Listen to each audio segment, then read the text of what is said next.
Commence primary ignition.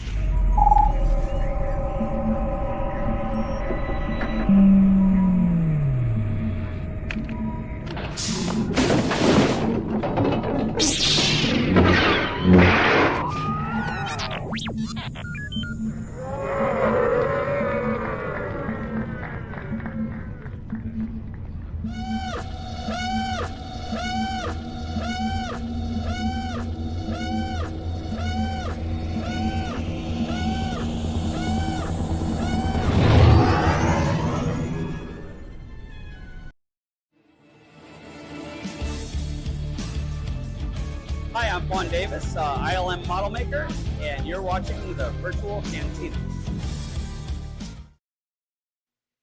Hey. Yes, he is watching the Virtual Cantina. What up, Fawn?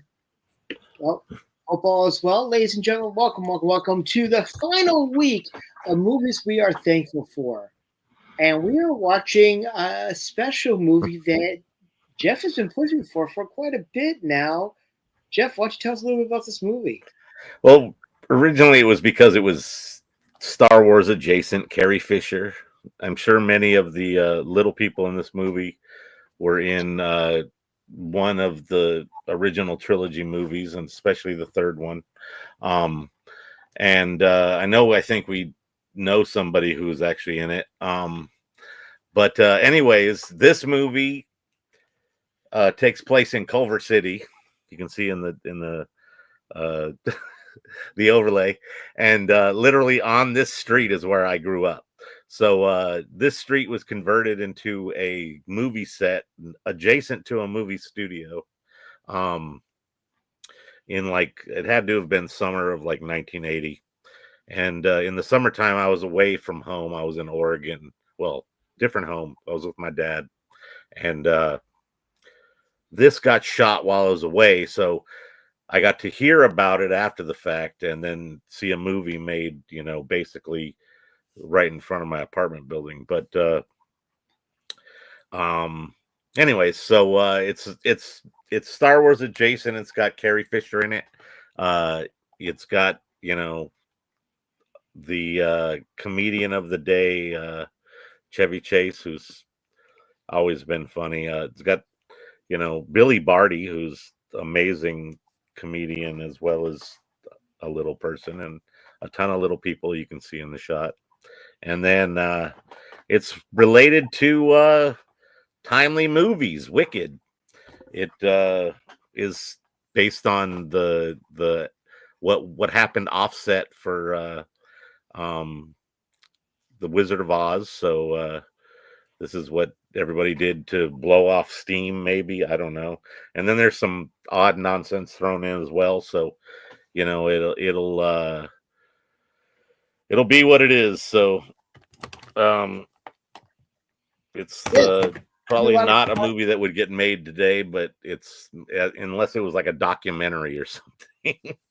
So we're going to preface that the views of this movie don't necessarily reflect the views of the Virtual Cantina or even society today.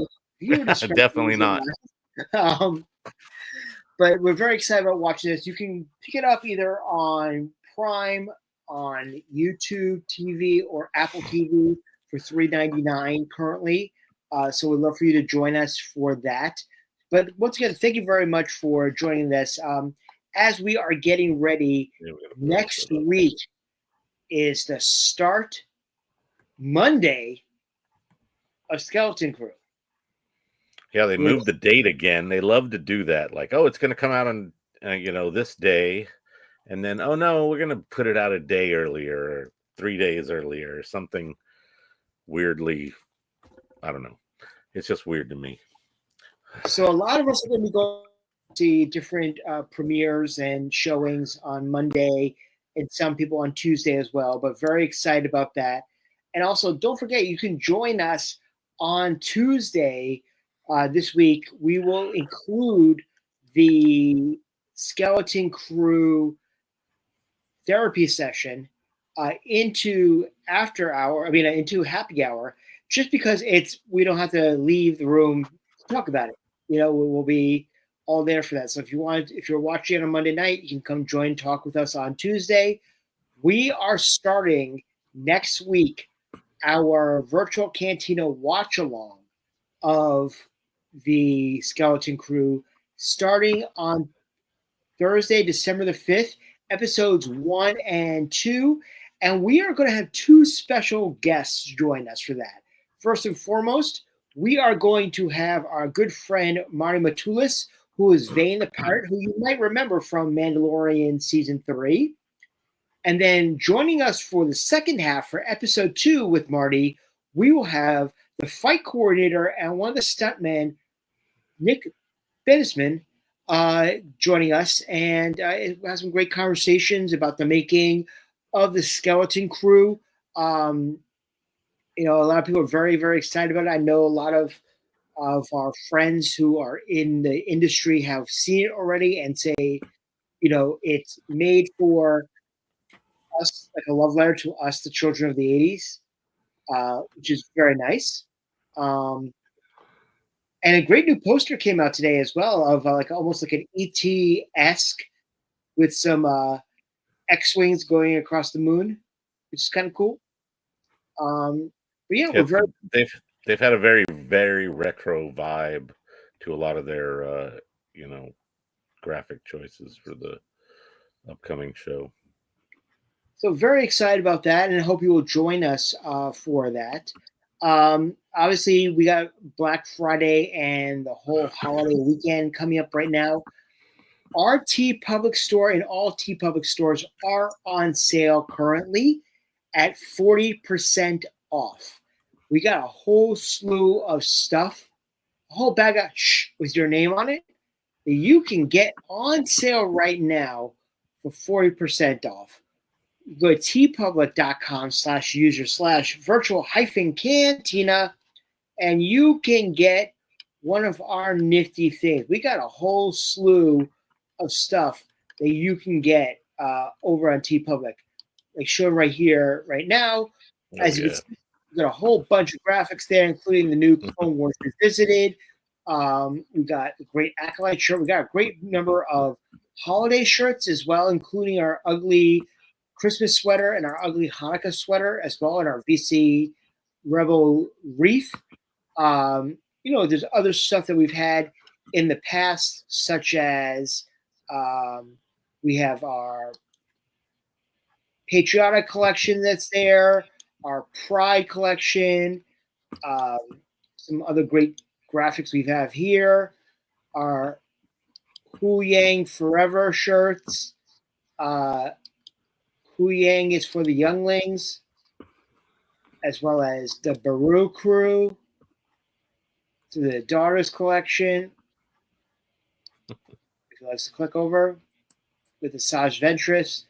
Also, the final season of the Beard Batch.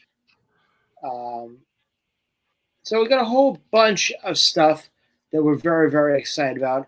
Also want to plug as well as this coming Saturday at San Francisco's Fan Expo. We'll be having a great meetup at 2:30 p.m. Pacific. Look out for our member Hunter Reed. He'll be running the meeting for us. We're greatly excited for that. But we got this, which goes on sale. It's on sale currently until Saturday. Our racer, Jeff. What is the like?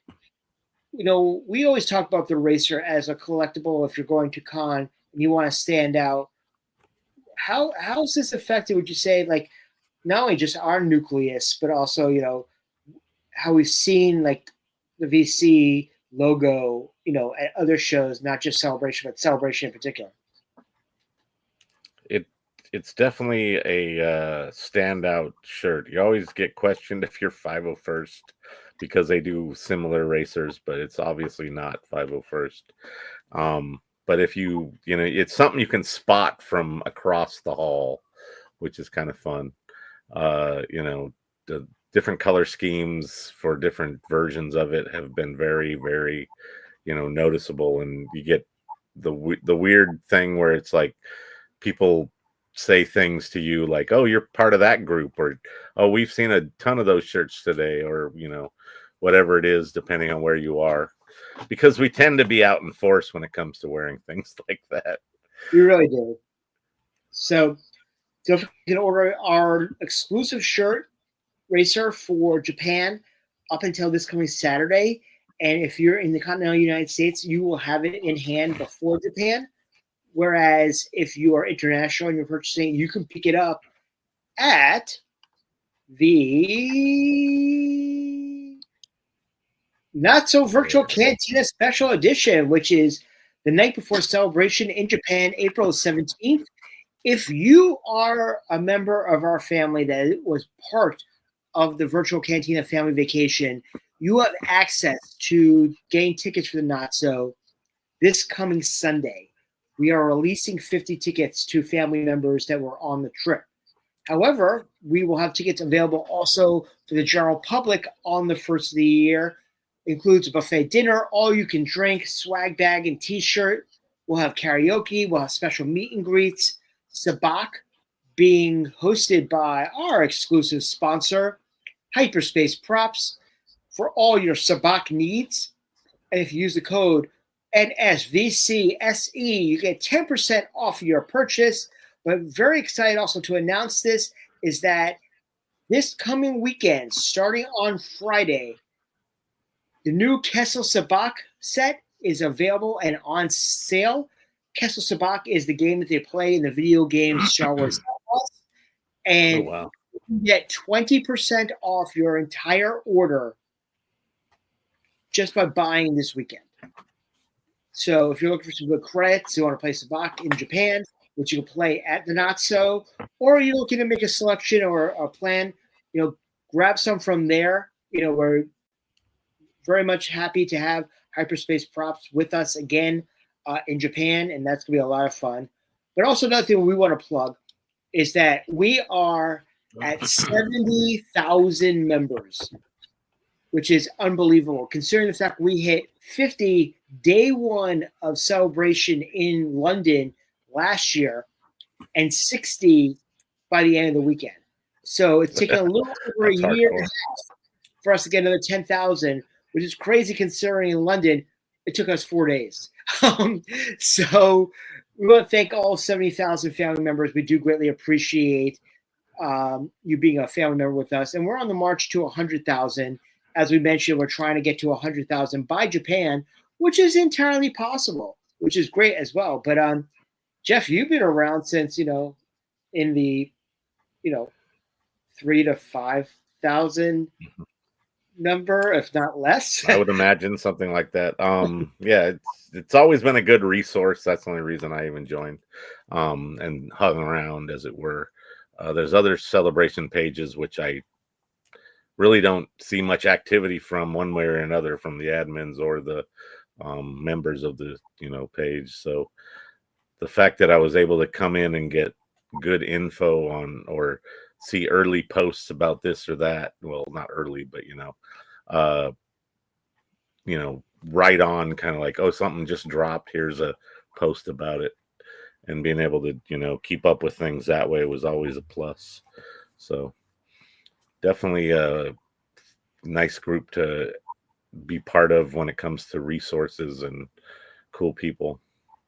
Yeah, I mean, hey, your whole you have a whole Disney crew that's based upon the VCN, which is pretty nice,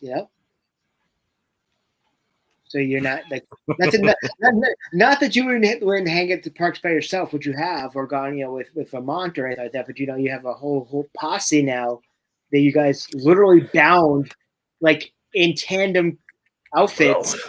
Well, so there's a couple people that like to do that a little bit more than others, but yeah, I know Carrie definitely felt the need to alter hers to be a little different, which I understand, and hers works really well anyways. But yeah, having a group wandering around the park that look like they're cast members is kind of fun, especially when they're like, you're out of your sector. What are you doing? You're not supposed to be in Fantasyland. So we're very excited, for what we're planned, and hopefully you'll join us in Japan. or any other, events. We do get involved in other shows around, the country and around the world. So, it's never a bad time when you're hanging out with the Virtual Cantina family. And it's been quite a year for the VCN. We had that incredible trip to the family vacation this year, and going to many cons and just various things. It's been a great year, and we're looking forward to Celebration next year and other shows, and marching on as we always do. We thank everybody else for joining us. But don't forget, we are watching Under the Rainbow, which, as Jeff said, is very apropos since Wicked is pretty wickedly awesome and wicked and stuff. But not wicked.com. Let's preface that. I can't believe that Mattel made that faux pas. Yeah, and I have a feeling it was like maybe a disgruntled graphic designer that threw in or left out the word movie right for that URL, which I find hilarious. But it's always interesting when something like that random kind of thing happens. Right. But go out to it. But we're very excited about this. Also, VCN Hall of Famer Kevin Thompson is in this movie as well. We haven't talked about Kevin. Kevin will actually be joining us episode 3 of the Skeleton Crew. Kevin was involved as a dialect coach for the kids. Wow. So he was actually involved with all the episodes, working with the kids. So he'll have some very good insight on the 12th of December. Dave and Jeff will be on that night and get to chat with Kevin, which is always a trip. We always get good stories from Kevin. So definitely. It'll be very nice to listen to Kevin tell some stories about a property that we don't know about, really. So it'll be new for all of us, which will be very, very cool. That will be very cool. Very fun. Pete says he never heard of this film. Yeah, it's not well known. I mean, having Chevy and Carrie in it, you'd think it would have maybe done better, especially this is like right after Empire. And I don't know what was a Chevy movie of early 80s, 80. It was like Fletch. I don't know if that was till later. I have a feeling Fletch was farther along, but I could be totally wrong. But anyways, it's basically supposed to be this weird sort of parodied version of what madness the cast was up to, Offset, ultimately. I remember as a kid being, like I said, I wasn't on the street or in like my apartment, which is literally behind Chevy's head in this overlay. The brown building is like a warehouse building that was right next to our apartment. And behind the apartment's the actual Culver Studios. But the proximity to the hotel didn't work as well, so they made this fake Culver City Studios facade. And currently that studio is actually Amazon. So they have a giant Amazon sign. But the front of that building also lends itself to being a version of the house from, what's it called? Dang it. That old movie, as old as Wizard of Oz. Casablanca? No. Frankly, my dear, I don't give a damn. What's it called? Oh, Gone with the Wind. Gone with the Wind, yes. So the Gone with the Wind house is the front piece of actual Culver Studios. Wow. In Culver City. It's, been there for a bajillion years. And they've changed the lot behind it. Someone actually saw this movie. Well, that's good. I have a weird connection to it, but I've always thought it was kind of fun and kooky. Right. And it's whatever it is, it wasn't overwhelming, but it was, still, like I said, fun and kooky. And we're all about fun and kooky here at the Virtual Cantina Network. But we also have to preface that this was made at a time that things were more acceptable and you would not be canceled for it. Sort of like watching Blazing Saddles. Yeah, you couldn't make that movie today. That would be a 5-minute long made movie. So 45-year-old, yeah. So it's like it's it's a different time when this movie was made. If there was something like this, it would most likely have to be a documentary, and then there would, the comedy would just be from what the actual antics versus whatever made up stuff they threw in this movie, which is a lot. If you see Billy Barty down next to me, he's got sort of a specific look to him. And yeah, so anyways, of the time, I guess, was what it would be, which is even older. Jeff? 1939. Yeah, sorry. Leave it at that. So anyways, Billy Barty actually got the key to the city when I was in town, back school year or whatever, literally like around the corner from where this view from the movie was shot. And I was able to, see the ceremony and get his autograph afterwards, which I might still have somewhere on a random notepad in my old stuff, but you never know. I have to look for it.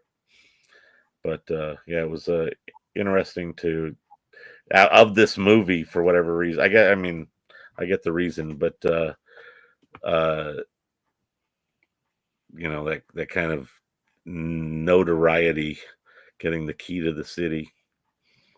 But yeah, if you want to watch with us, like we mentioned before, it's available on Prime Video, YouTube Video, and also on Apple TV for $3.99. Probably a couple other places too, but yeah, all of them, it's basically $4.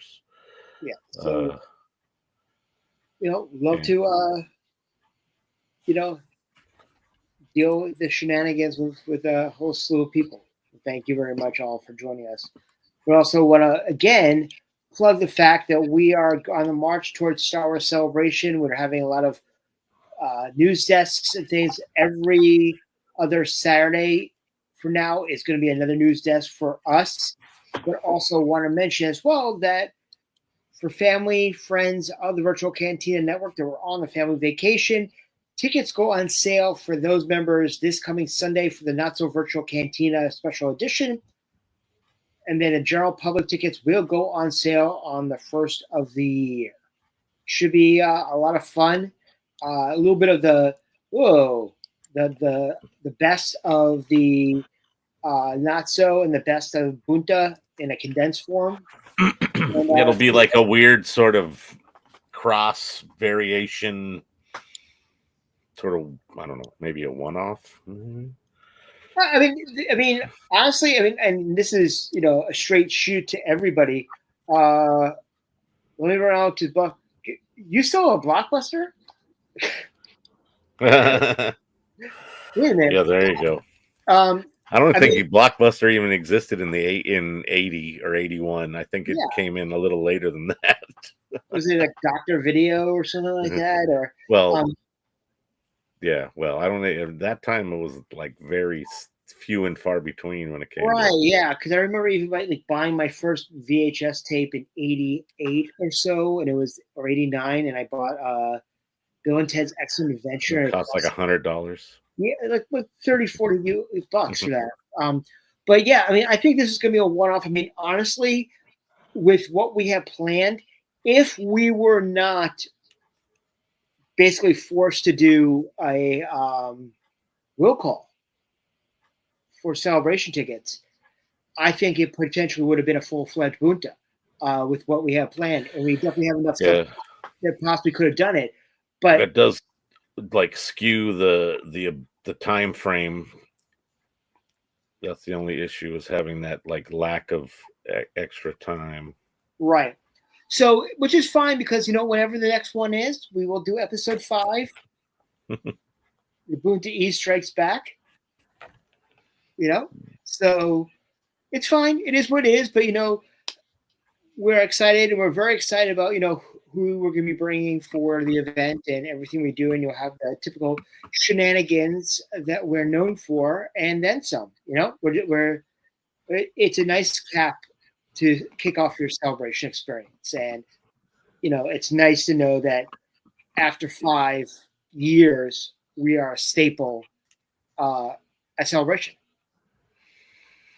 Yeah, it's kind of a trip.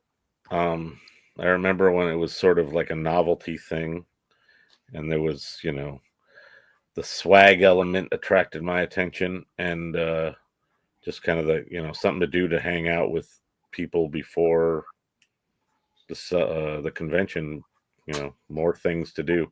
That's one of the things I've always been kind of keen on is finding the new kind of event or the big event or the whatever, something else to do outside of the convention, especially nightlife, kind of oriented. I mean, I think the bash always fell into that.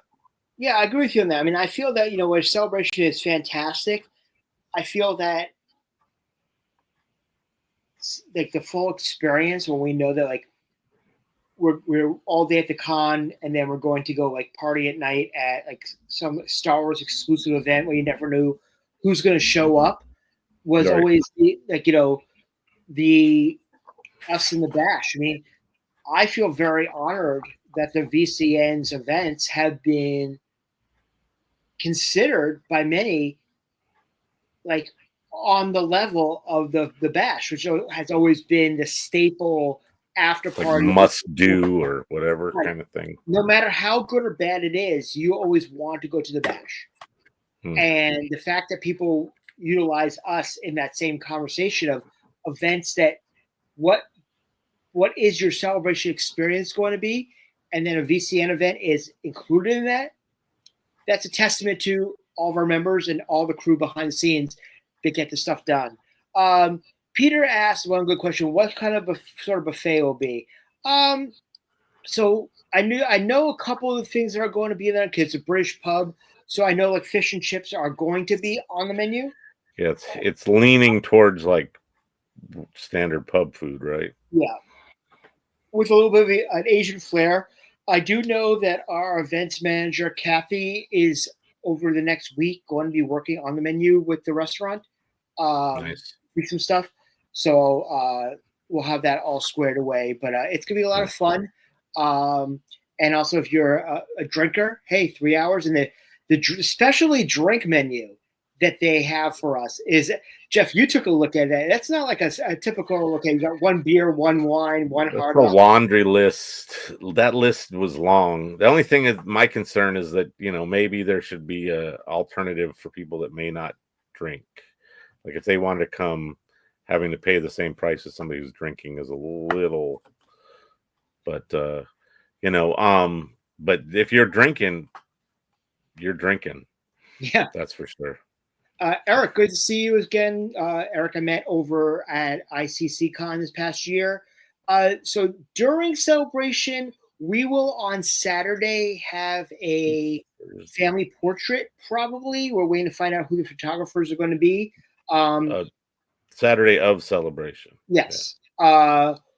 And also, if you're interested, Eric or anybody else, once again, our racers are on sale until this coming Saturday. So if you're interested in getting one, there are posts up on the page, and our swag mistress, Joanna, will do another one before we close out.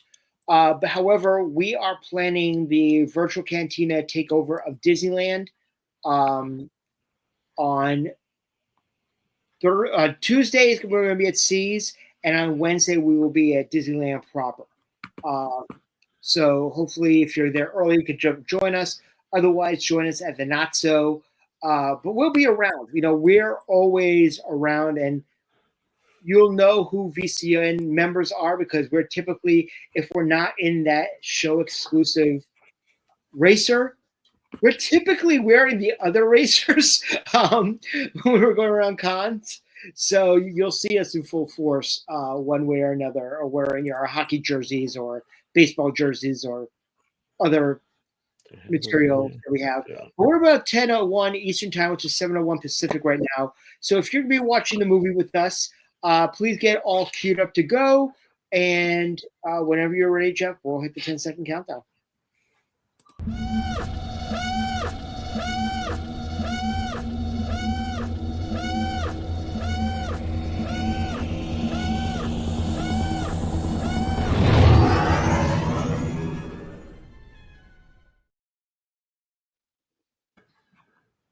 Okay, so it's about just under 140 minutes. 140 minutes.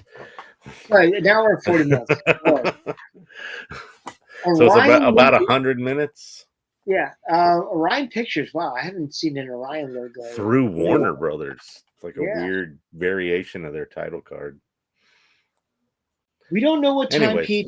Yeah, Pete, we don't know what time the VIP is going to happen for that. We probably will not know until closer. So I don't know. Hopefully they have it earlier. Because I know people like you have a VIP ticket.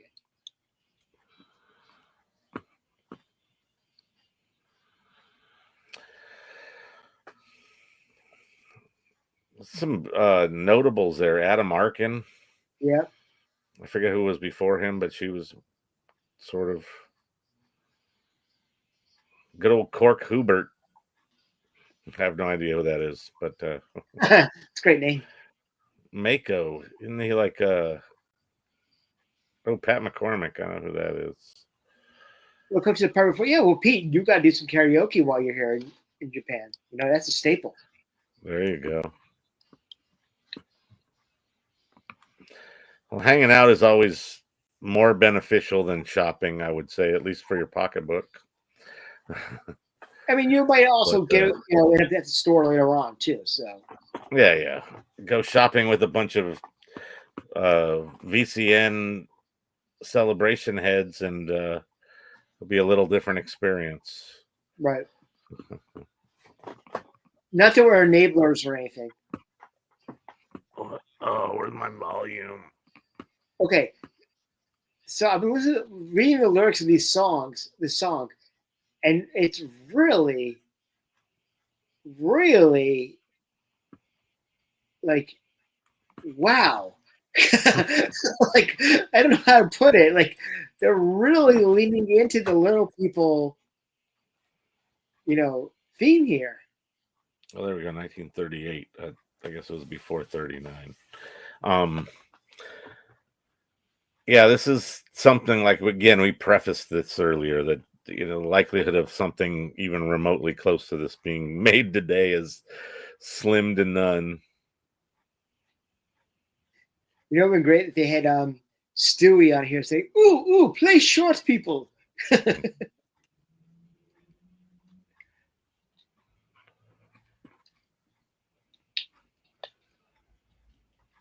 get those glass bottles of Coke. Smoky room. Everybody's sitting down and looking at a sound device. I always thought that was fun. Let's look at the radio. Although I did it too. Drink more Ovaltine. Yeah, there you go. More Ovaltine. A crummy commercial. Son of a bitch. Speaking of shoot your eye out on Jeff's shirt. Good old Ralphie.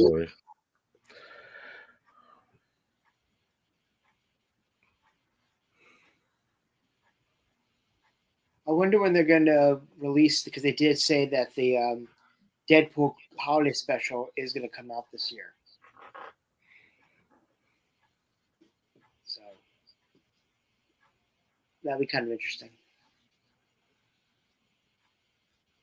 I'm sure it'll be soon. Once look at that whole roof is a antenna. Right. I'm sure it'll be soon, just since Thanksgiving, once Thanksgiving passes. Uh-oh. Or as they say in Australia, the Pete told us last night, Thursday. Uh-oh. Boo Earns. Boo Earns. Yeah, by the way, the Nazis are the bad guys. Yes. No matter what. There we go.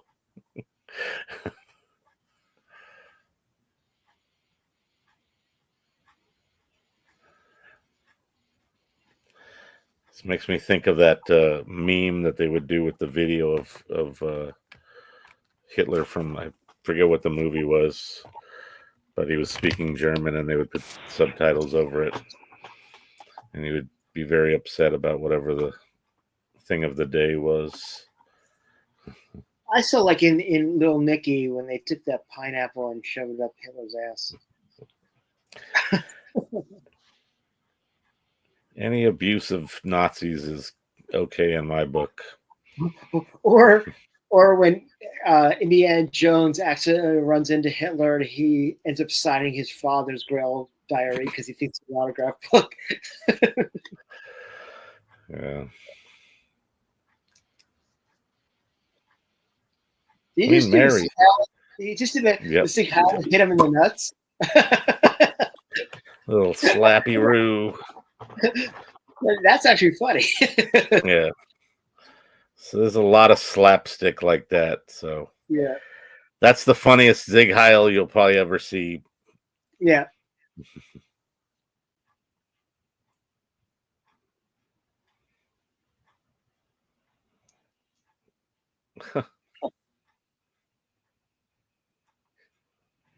Hey, mister, you're going the wrong way. Thank you. That's a typical Chevy Chase line.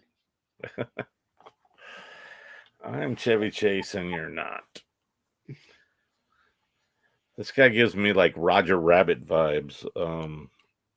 Like Christopher Lloyd's character in Judge Doom. Yeah. With like his also kind of like the Peter Sellers Clouseau. You know, from the bad guy is who I was talking about. That he's got a similar kind of like outfit. This guy is very Clouseau-esque. I was talking about Clouseau or Poirot, maybe. I don't know. I was talking about Clouseau with my dad the other day. I used to love those movies when we were kids.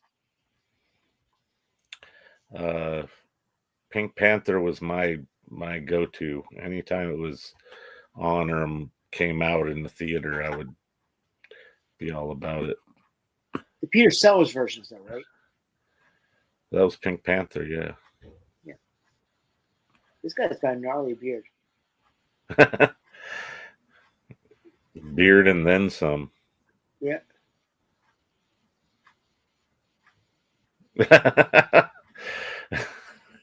Stupid sight gags. This is of the time. Very much also like you want to say like Police Squad, Naked Gun, kind of. Yeah, like it's right around the same time. This Airplane came out in '80, so that kind of comedy was very popular. So, homeboy with his gun in his mouth. Secret Service school.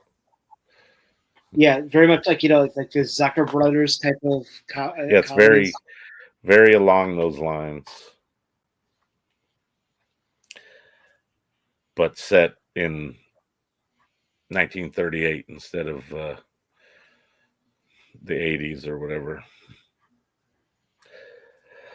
Although did they do what was that movie called?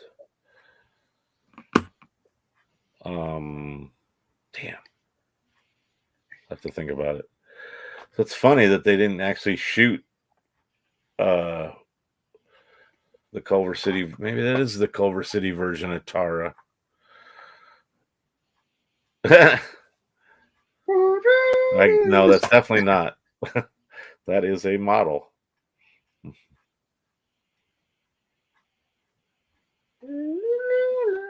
Gotta love those matte paintings.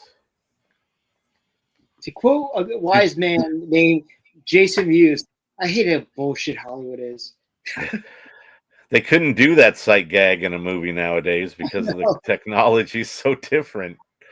That's part of what makes it funny and stupid.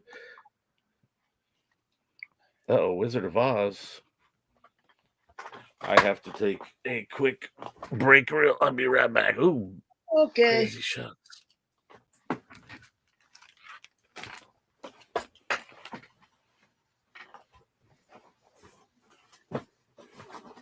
Yeah, we were just told by Joanna, and she did a post that 72 hours to order your racer. So if you're not ordering your racer, please do so.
I love how like the receptionist has like those old school headsets for announcements. I mean, for her.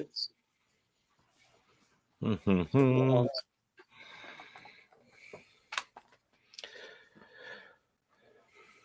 So that's actually the Culver Hotel in Culver City, California, the heart of Screenland, one of the very early studios. So they nabbed the moniker, the heart of Screenland, which because the studio's older than most of the Hollywood studios. But that hotel, the Culver Hotel, was invested in by a bunch of Hollywood stars when it was made, including John Wayne, grandfather of friend of the show, Brandon Wayne. So, and it's interesting the way that this was shot. The whole area that they use as that side of the building they show as the entrance to the hotel, and then like the street that it goes down, which is the street I lived on, into the studio, is now like a walking mall area. So I love this guy's his disguises are so like modular. It's like, oh, just take that off. It reminds me. So oh, no. at my oh no, a dog peed on him. At my first wedding, my father in general, has a mustache, or had a mustache at that time, and glasses. So my mom, my brothers, and I and my ex-wife all wore the fake glasses, nose, and mustache for our family portraits. We were all, the only person who was my dad. That's funny. Wacky. Oh no. Excuse. Chevy doesn't have good luck with dogs on trips. No. This is before vacation, isn't it? Yeah. Well, I was also about to say, when we were at the Culver City Hotel, I was waiting for the Three Amigos to come out. They filmed a lot of that literally around the corner from where that hotel is, on the backside of the backside of the Culver Studios. down the street that was named after the original studio founder, because the original studios were called the Ince Studios, and some guy named last name Ince made the street that comes off of their Ince Avenue or whatever. And on that street, you can go down and sort of still see where they made like the studio from Three Amigos. Flugelmans.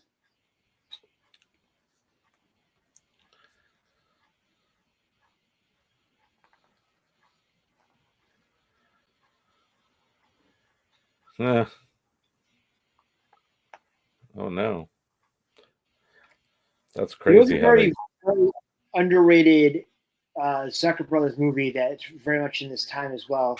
Is Top Secret, which was Val Kilmer's. Oh, that was the one I was trying to think of earlier, with Val Kilmer as a spy.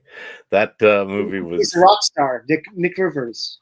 Well, that gets recruited to be a spy or whatever. That was a great movie. That movie, I remember being around that time. I was all about these types of movies. So when that came, I probably saw that in the theater on its first run. That's strange. That looks like Union Station downtown.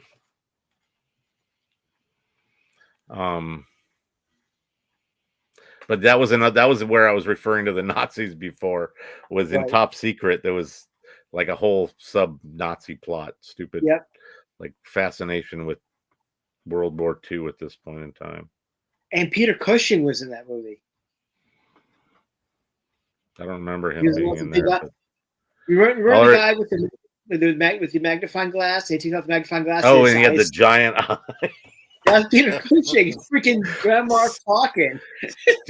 Stupid sight gags. Yeah, the cow costume with the boots on is what always stands out to me. Les Mieux. But I was all about Val Kilmer back then. That Real Genius, whatever he was doing, I was all about it. But look at Val Kilmer back then. Look at also like Tom Hanks when he had movies like Bachelor Party. Yeah, that's another one they probably couldn't do nowadays. Very not politically correct. Oscar-winning actor now.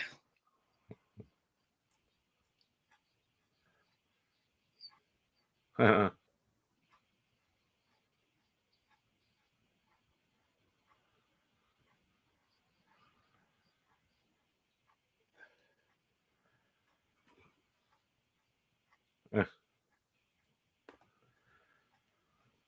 think that guy's in our shot over under you. Trying to figure out what lot this was actually shot on, or if it's just some sort of random area. I think what's weird about that is that the Wizard of Oz is like the side plot of this movie. Right. It's very much an element. That's the whole Under the Rainbow thing. Yeah. Because Over the Rainbow is the actual the Wizard. Meh. So yeah, that street right there used to be the thoroughfare that I had to run across and not get run over by cars back in the 70s. Big Ed's Hotel was on the corner. Next to that was a Mexican restaurant and a liquor store that I would frequent. Both of which. Did you get run over by Ford Model Ts? Like yeah. No, it was like 70s cars. Anyways, that street used to cut through the downtown Culver City. That right there is my the street I lived on, Van Buren Place. Oh, geez. These look like the people who got stuck in the Tower of Terror. It is, I think, of the time. All these buildings in the background have been, well, not all of them. Many of them have been. Oh, that's so they're like bad jokes, like littered with this. Like that sign was very. That is like that. That's pretty, racist as it is. Like, that would be something, I don't know, it would be very likely they'd try to put in, but wouldn't get through nowadays. But yeah, a lot of the background buildings on this street have long been demolished to make way for, except for this hotel, to make way for shops and movie theaters and other things. So this whole interior is obviously very much somewhere else. Some sound stage, probably on the Culver Studios lot. Maybe MGM, because at the time MGM was the other main studio in the area. Now it's Sony. Same lot. It's where John Williams gets his music library or whatever it was named after him. Music building. That's on the Sony lot if you watched Music by John Williams. Right. On Disney Plus. There's Billy.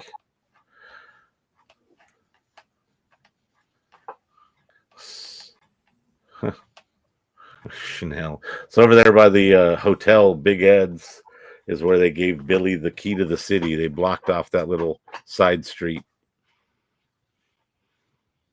He's got this monocle. That's fantastic. Yeah, he dropped it.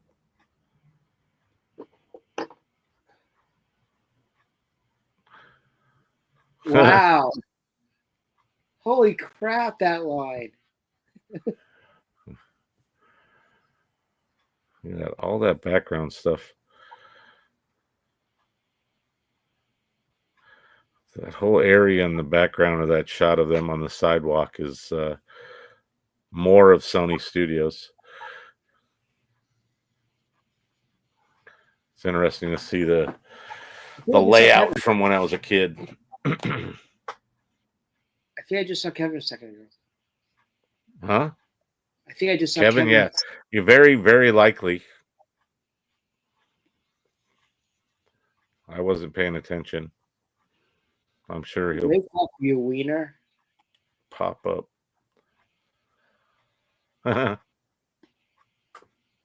Holy mackerel! My father used to say it all the time.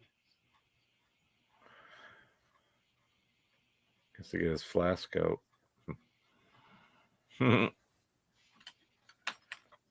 That guy's really little.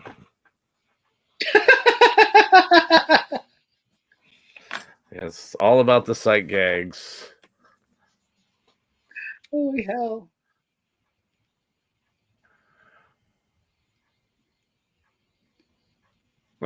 Schweinhund.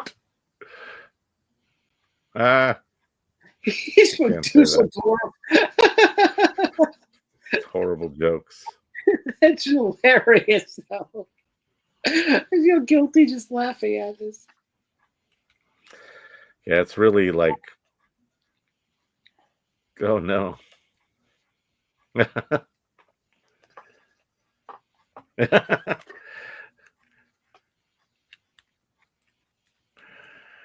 Lots of miscommunication in this movie. Yeah.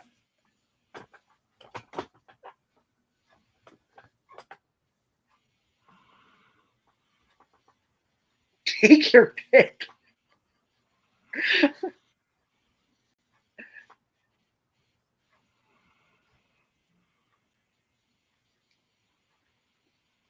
Yeah. It's been a while since the Depression started. Welcome home to the Happiness Hotel. Look at all the children. Must be recess.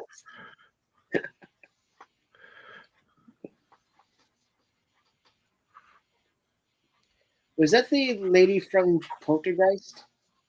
Probably. I think so. It's like everybody, like they hired a lot of people for this. So.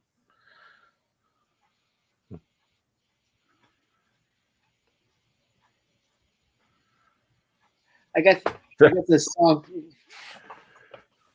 song from Great Market Keeper, you know, Welcome Home to the Happiness Hotel, stuck in my head.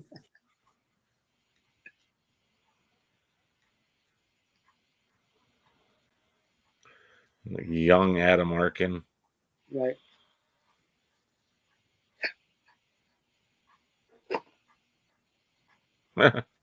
It was a ding.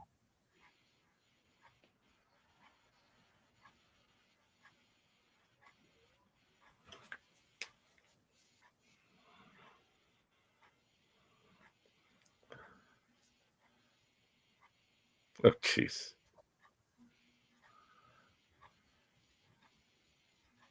Oh, no.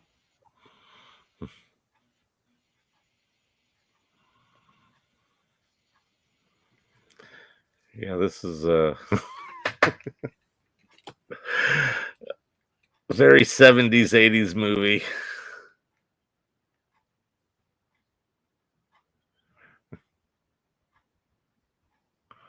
It's wacky.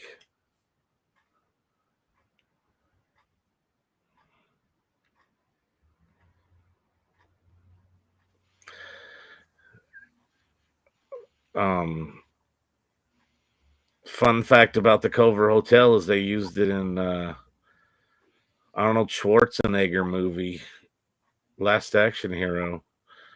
There's a whole, like, I think it's the opening scene where the bad guy has a kid on the roof, is on the roof of the Culver Hotel. They had that whole, like, intersection full of cop cars. How you doing?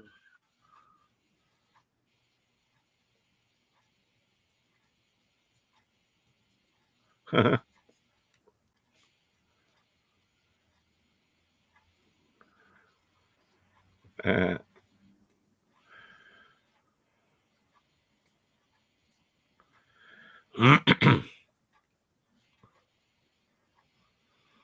Oh, this is an elevator.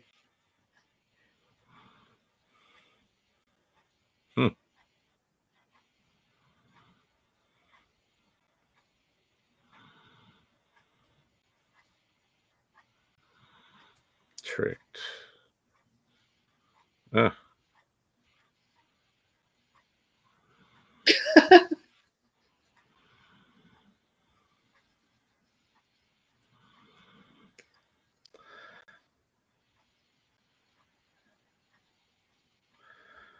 Yes, it's all the misunderstandings and weird connections.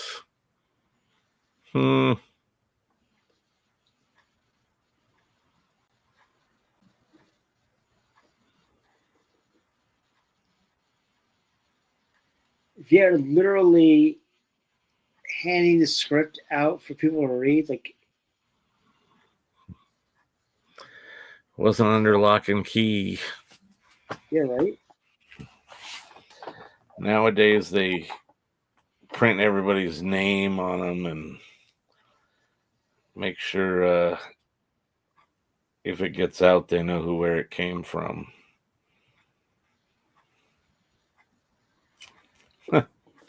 Wacky.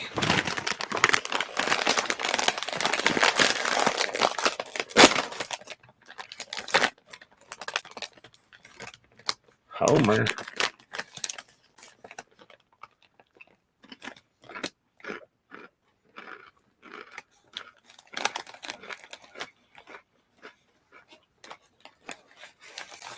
This movie probably could have been a lot shorter.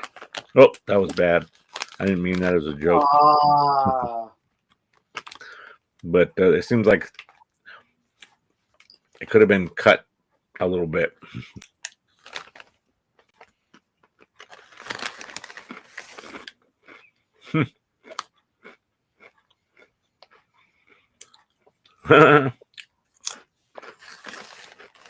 Because I'm tired. If the dog's up there at the table, it should have its own plate. Right.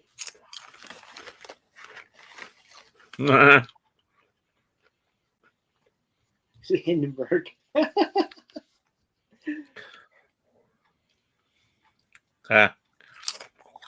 He's choking now. It kind of reminds me when he had Christmas Vacation, they had the dry turkey. And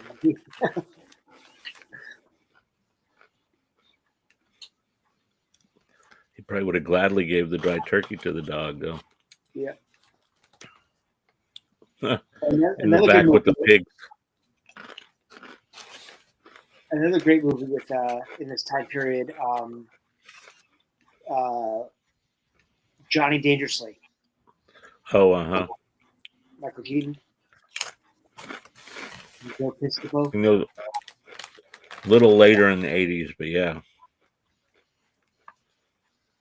I mean, like movie, like the time period of this. Oh, you mean like set in this type Yeah. of time period? Yeah, for sure.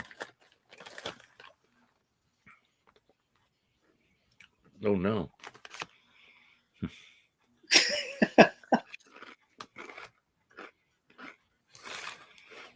Shouldn't be easy enough to figure out that he's the one that the guy's supposed to meet with. He's very different than the rest of them.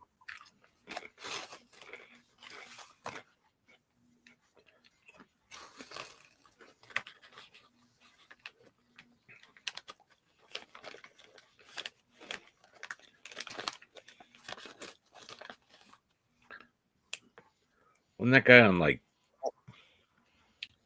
Laughing or something? Yeah, that's not funny.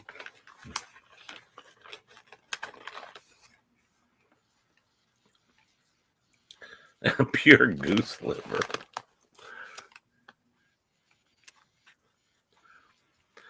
Can't do pure goose liver anymore. Foie gras is a no-no.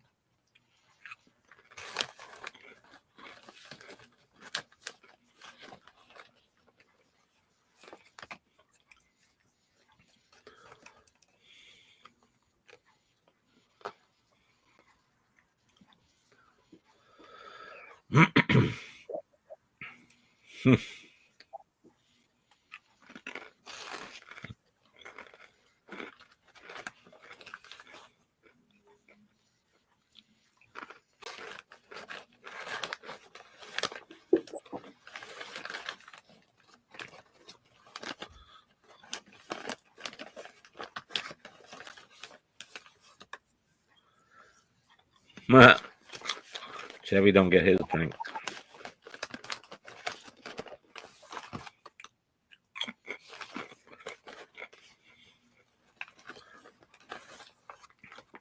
This is where the spice stuff starts to go down.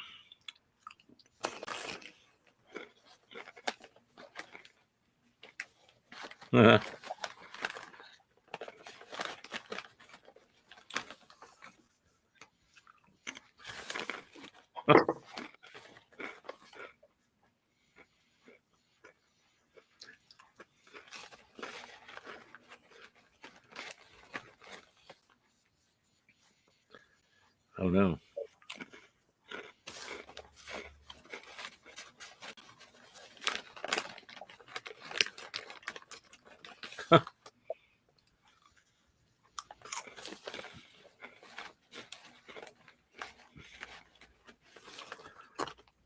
It's funny how little they've leaned into the whole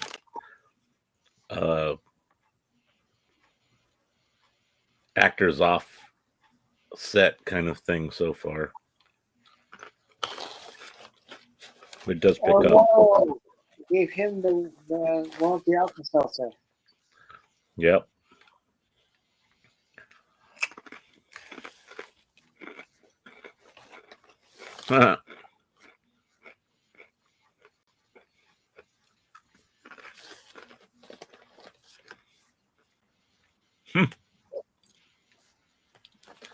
Had to have known where he dropped that thing.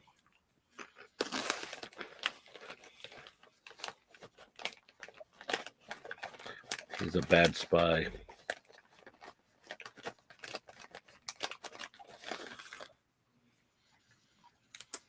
Oh no.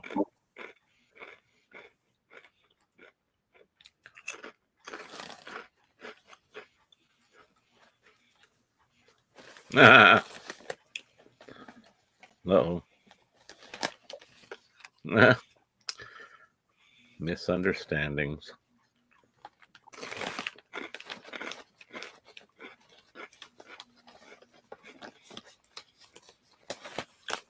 in the liver.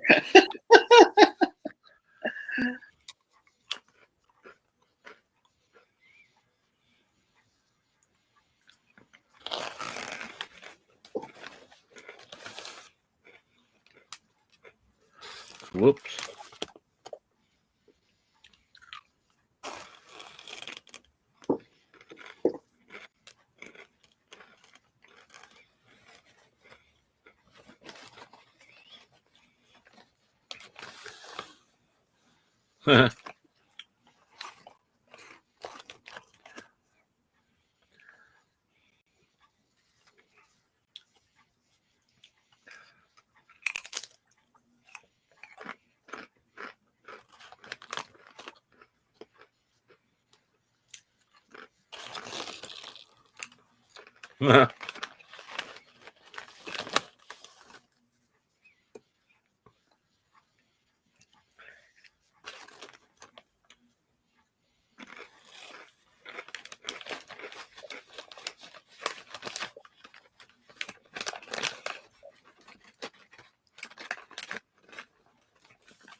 More misunderstandings.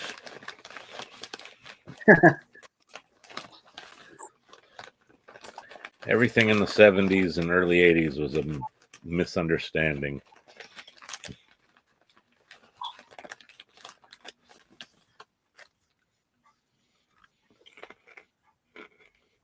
Huh.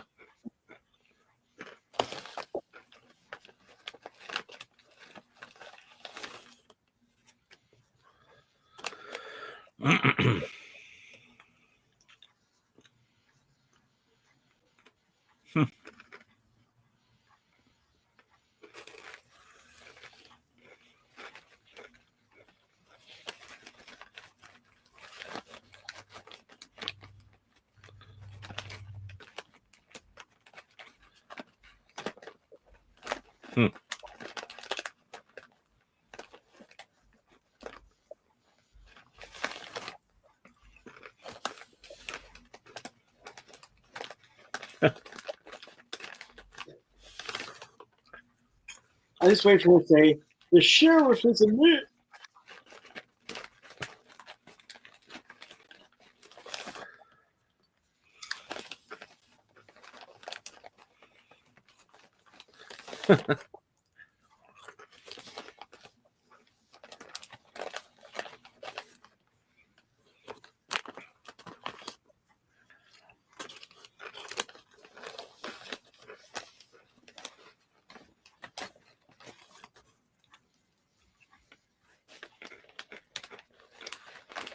Nah.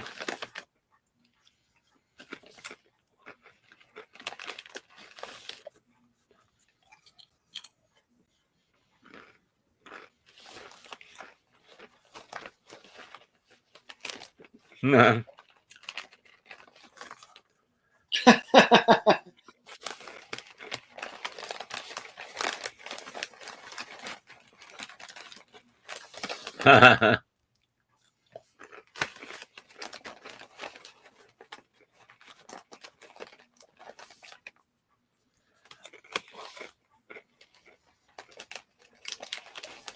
Oh no. Nah.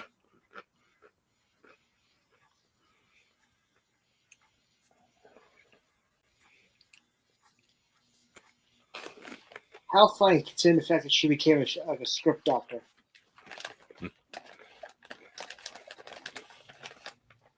Foreshadowing. Yes.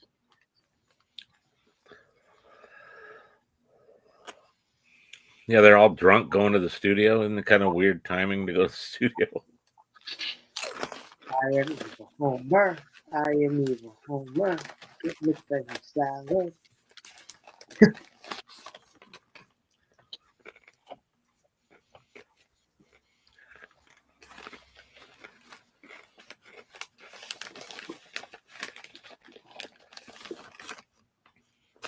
Homeboy's out.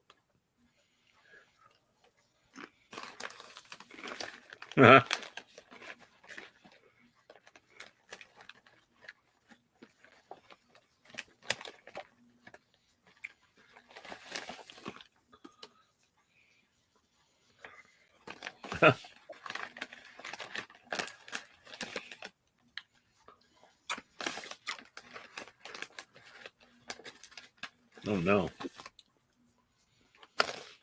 Put him back in it.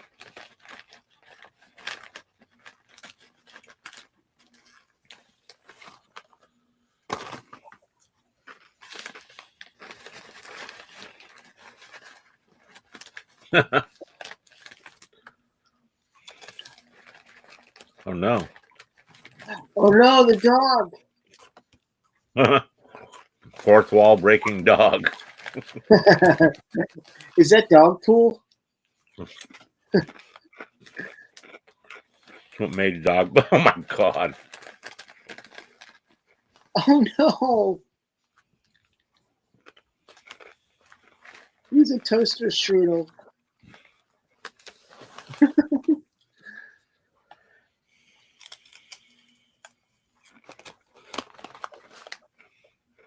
He's actually from Kansas. How apropos. Mm-hmm. Not apro-fin, not apro-ray, apropos. They need to do a weekend at Bernie's with that dude. That'd be fantastic.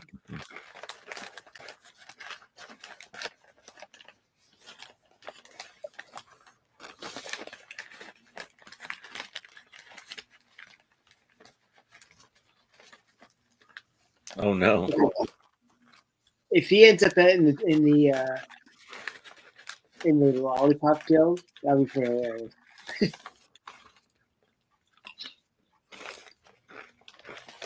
Oh no.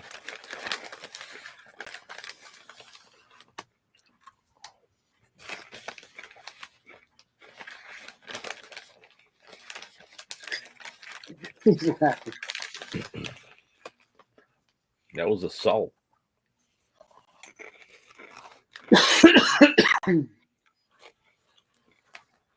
Oh no.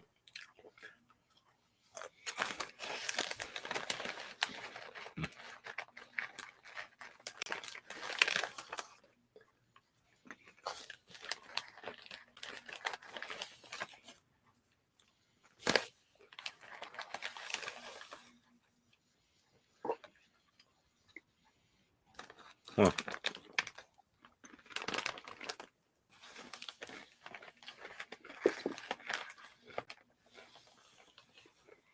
Hmm.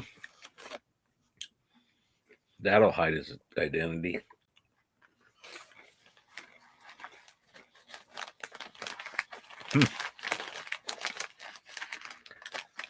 That's funny. Wonder what they have to do to be able to get to go under the manhole. Right? Special variants from the city.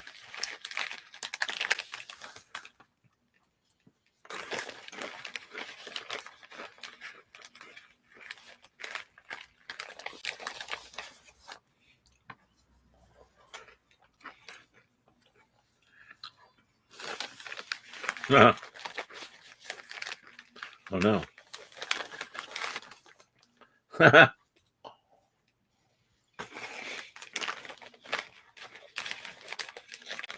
No, no.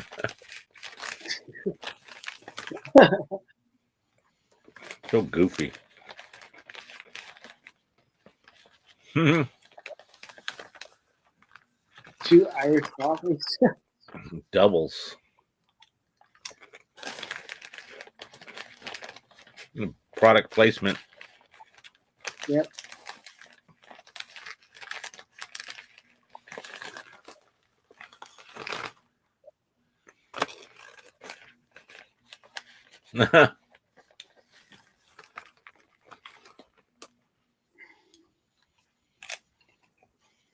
Oh no. Nah.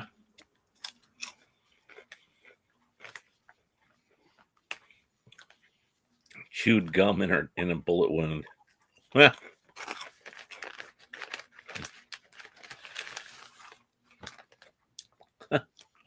That's the coroner. That's funny.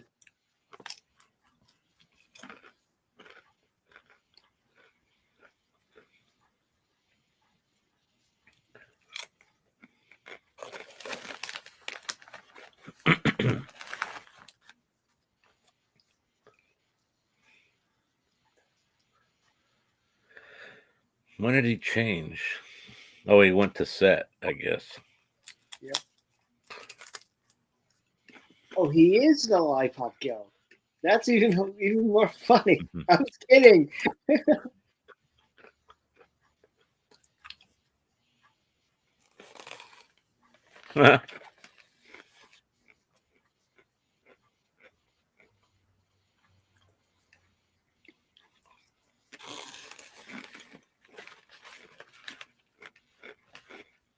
Dude, you didn't even wash your hands. Nope.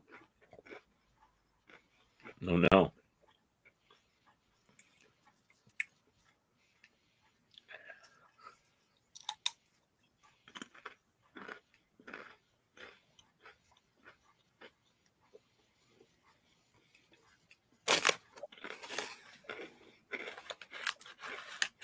This movie's all over the place.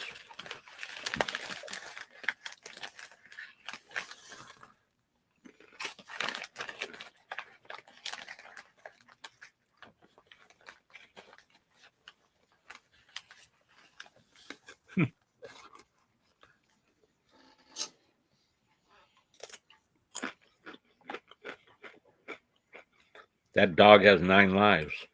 Yes. Well, he said it's not the first strudel. There's been multiple strudels. Mhm.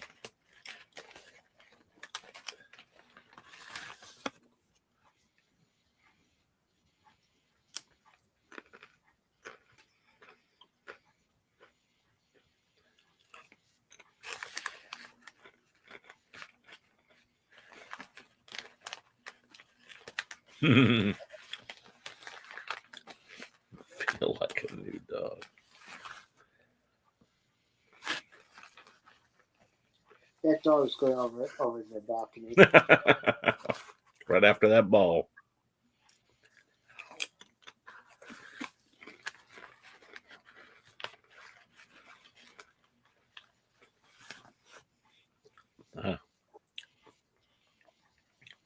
Oh, you saw that happening.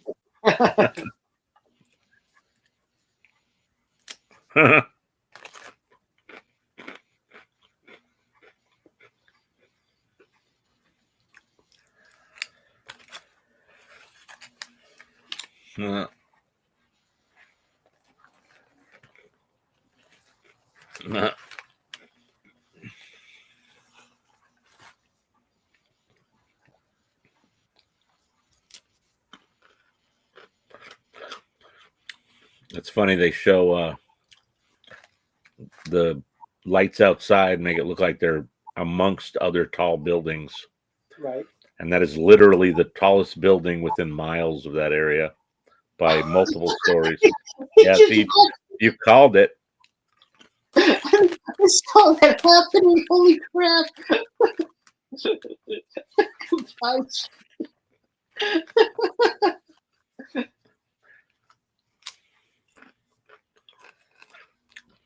Nowadays, people would be very upset just for those scenes alone. I know.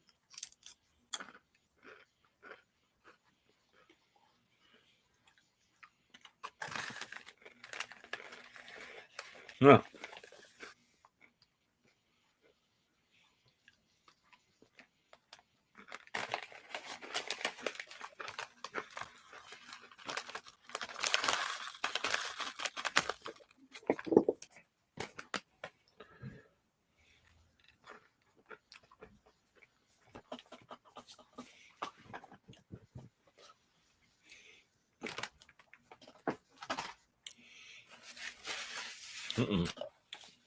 Room's been ransacked.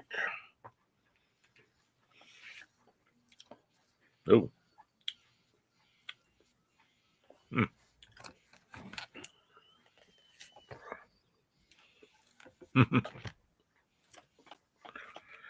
Why is he with the Secret Service protecting a random British person. It's like I didn't catch what his title was.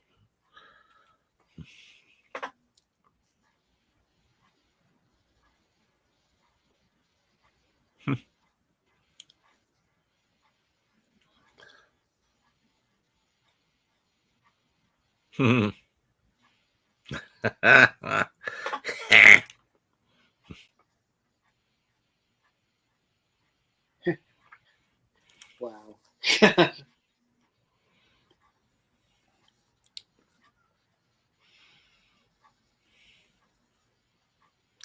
Dude, that phone's so old. The cord from the phone to the handset isn't even curly. Yeah.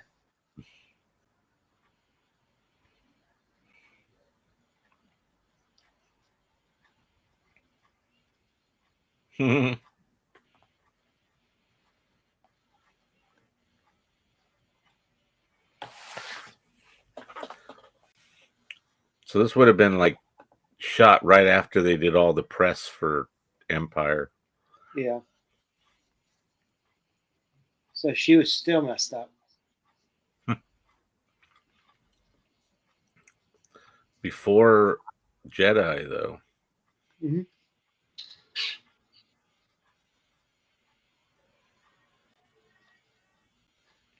And Chevy had that bowl haircut.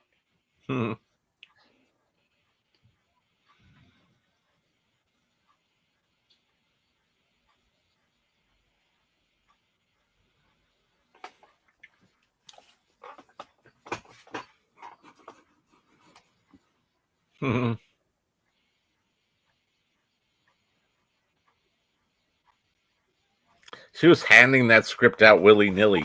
How is Yeah, she I even know. concerned that somebody's trying to steal it? Well, Are they she's trying to trusting. steal it or just look at it?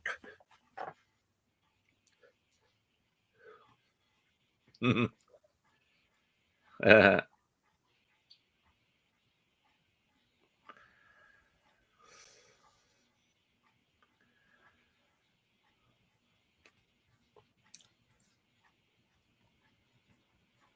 hmm.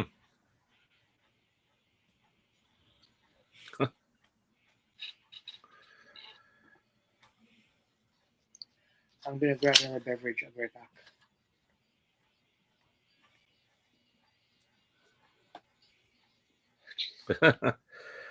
That guy has Billy's hair. Yeah. It's blonde like your Post-it note. Yes. Oh no. Put him in the dishwasher.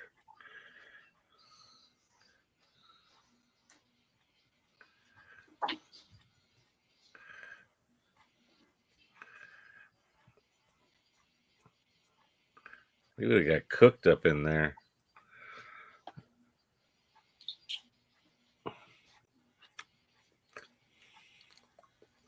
I love how they stop in the kitchen. Isn't there like literally a bigger party going on in the lobby where everybody was? Yeah, but they have food.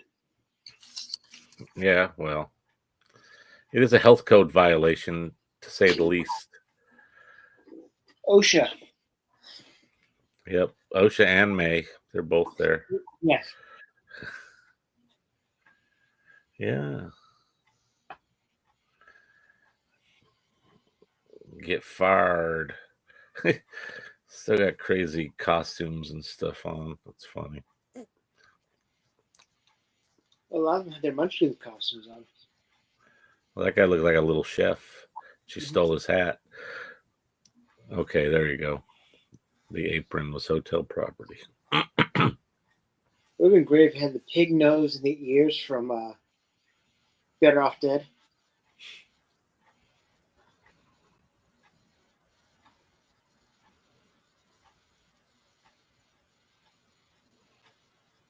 Uh-oh. It's not Bravo. How careless.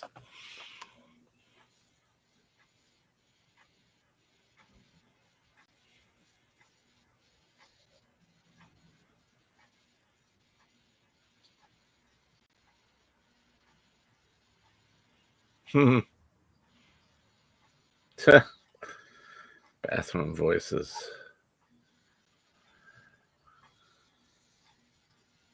A G-Man.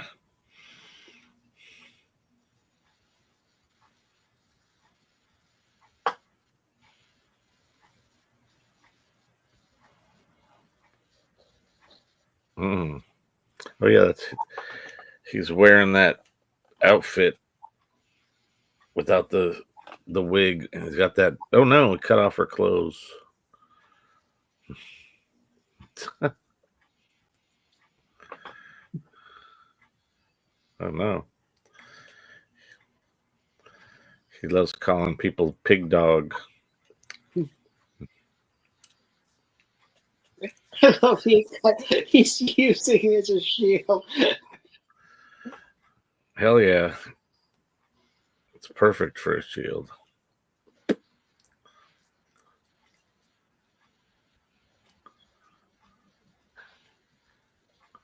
Oh no.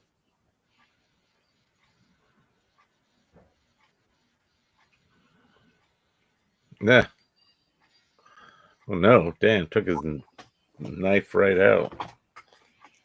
So he got a sharpener? Yep.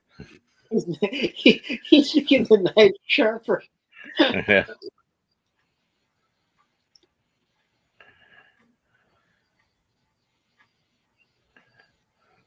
Oh.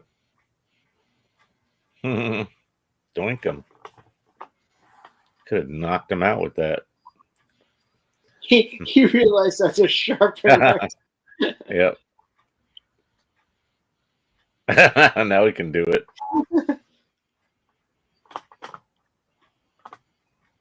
Ooh.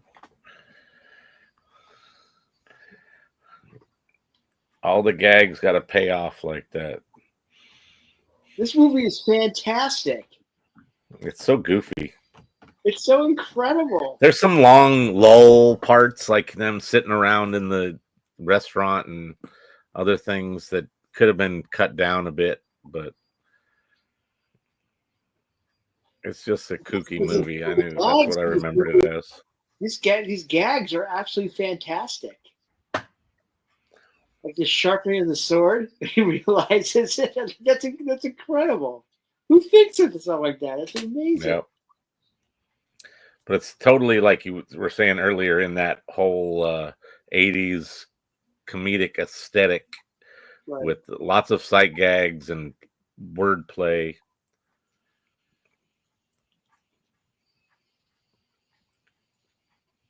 And then you get Carrie in her underwear. Can't beat that. Nope. This is pre yeah, Slayer. Definitely. Last time we saw her was standing with Luke, looking out the window. In the nebula? Sure. Oh no.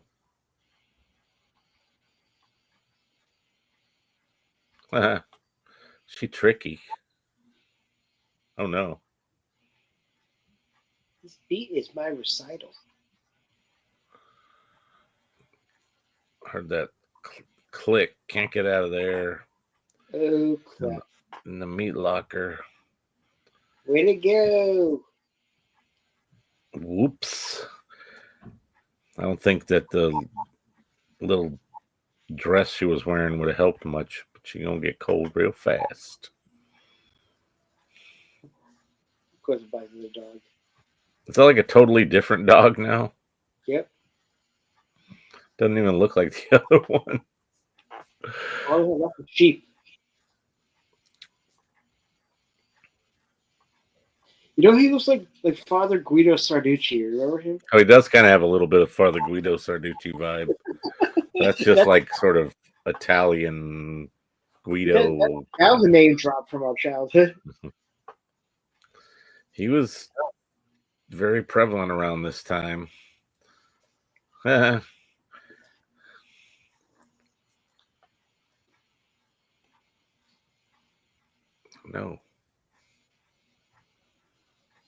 Oh.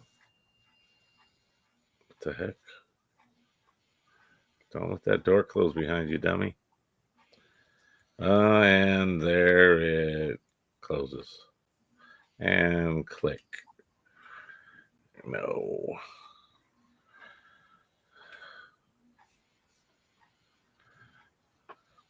This is total Fletch.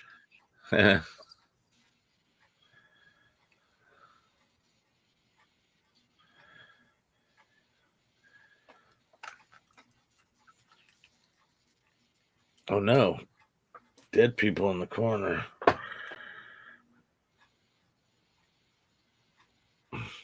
The fact that they're on hooks. But it's just their clothes that are on hooks. It kind of makes me want to start playing the end of Layla, like in Goodfellas. Hmm. You know what I'm talking about, right? Hmm.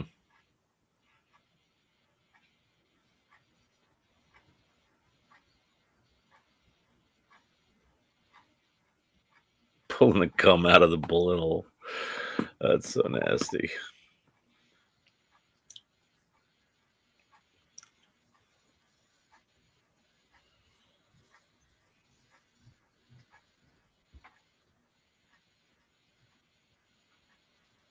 He puts like one sheet Yeah. over the I was like, oh, is she going to give that to her? Oh, nope. They're going to give her a jacket. That's better. Whoa, what a chivalrous man. Need to do some Rocky moves on that side of beef. I was thinking that too.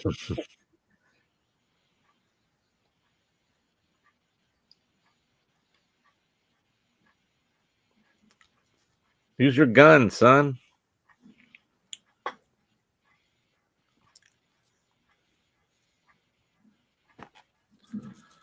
That's going to break your elbow before it breaks that glass.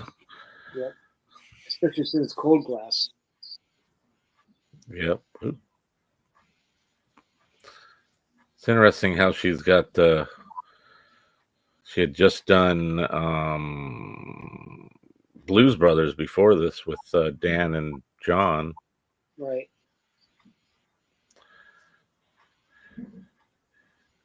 She had an interesting connection to Saturday Night Live. Aha.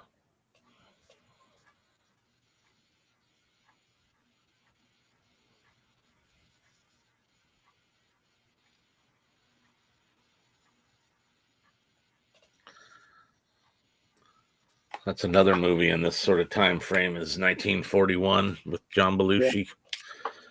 A lot of it takes place in, well, all of it in Southern California. He flies his fighter through downtown LA.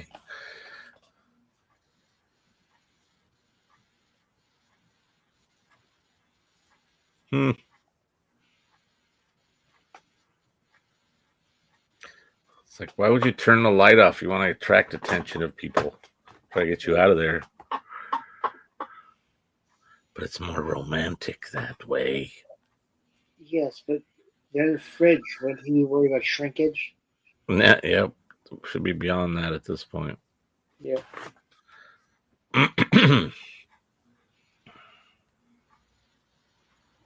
Uh-oh.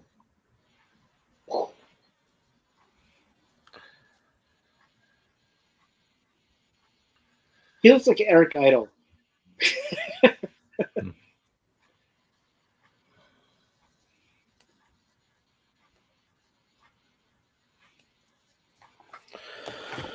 Another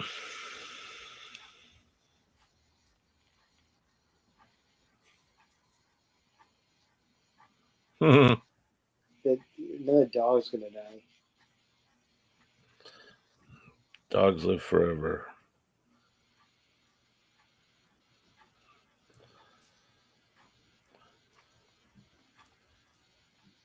I'm going to see Eric Idle in January do a live LA talk and get a copy of his book. That's cool.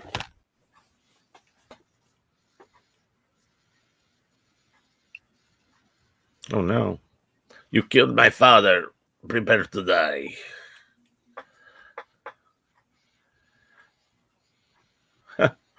He just hides the knife.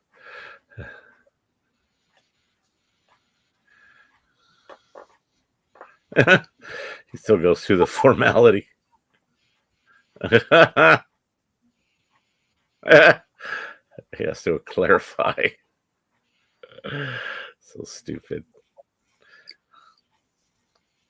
Well, lady, ma'am, it's a pleasure to meet you. Now let's go kill your husband. Yeah, exactly. I have to go change your clothes. And he's putting his gun together. That's a Boba Fett rifle. It did look very much like a Boba Fett rifle.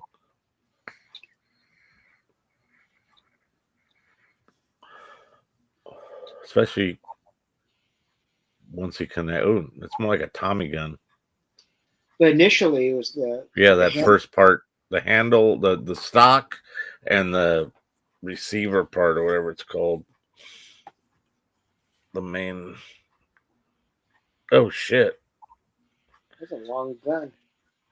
Just killed a bunch of. He killed the rest of them. He could have held the elevator. God damn. He's got to get that punchline in. It would have been great if he actually said, I'll gladly pay you Tuesday for a hamburger.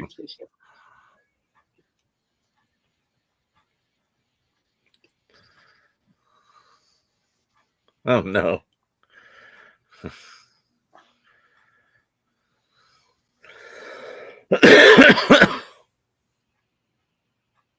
This movie is so slapstick. I'm loving this. You're right. This is very much in the vein of The Top Secret. But besides the political undertone. Yep. Oh, what happened to his other gun? Now he's got a handgun. Didn't he have that to begin with, though? He was climbing up the building with a handgun.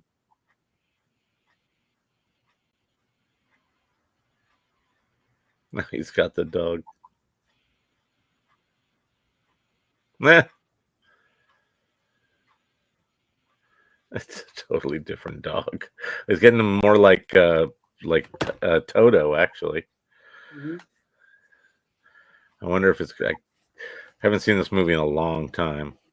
I've seen bits and pieces of it here and there, but the whole movie I haven't seen in a long time. I wonder if the dog ends up being like Toto. Look at that. He's playing the straight man. Oh no, TP.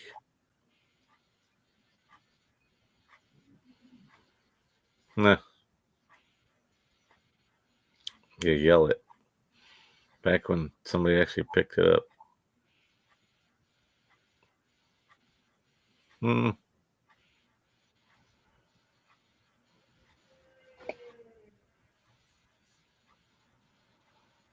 Nope.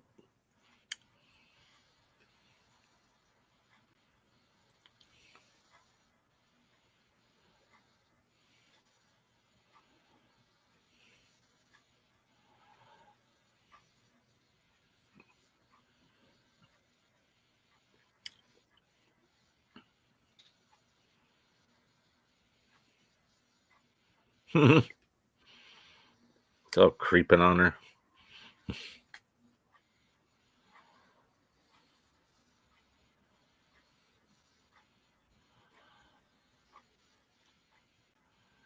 Powder our nose. Is that a euphemism? Nah. For her, but not in the script.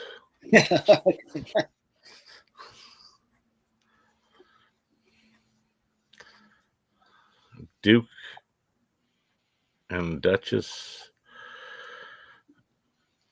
and they have secret service protection for some reason. Where's Mortimer Duke? Yeah. $1. I'm gonna have to watch that movie this weekend. Trading Places. Mm-hmm. Yeah, it's a great one. It's another, like, that was what, 82 or something? It's good Thanksgiving between Thanksgiving and New Year's type of movie. Yep. It's a timely sort of holiday-esque. Yeah, that's the poltergeist lady for sure. Yep. And I love the fact that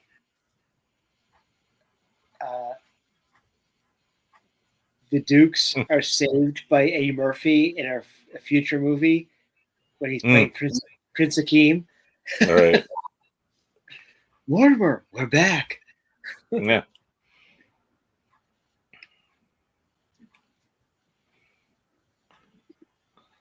How many other dogs are there randomly around here?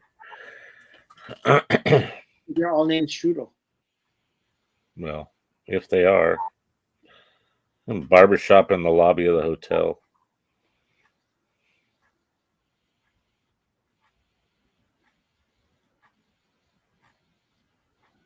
She's having PTSD about that sword saber thing. Oh no. That was Kevin, wasn't it? Yeah. That smacked into the wall and turned around. To like Endor. Well, there he goes again. She's being poked with a spear like Warwick. Yep. Foreshadowing. This movie totally foreshadows Jedi. I mean, you just saw him be Bouncing off stuff. Yeah. Yeah, that's crazy. That girl was probably doing that little tightrope balancing act on that rail for real. Nowadays, it would be CG'd, blue screened. I love how little he's really doing to like remedy any situation. Well, she did say that she would. Oh no, he's yelling at everybody.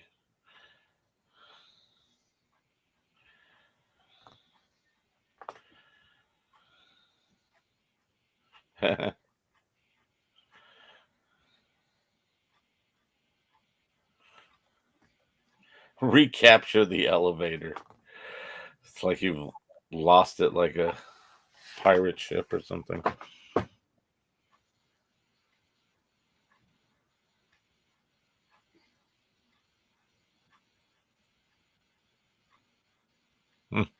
It's a pretty elaborate setup they got going on. It's flying monkeys. Oh no.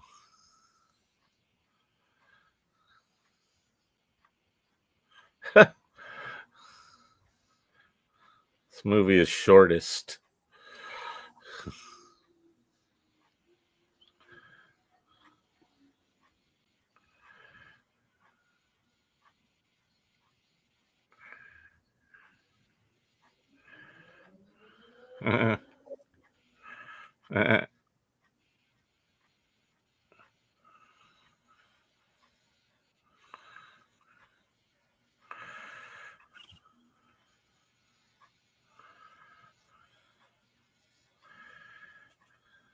Oh no.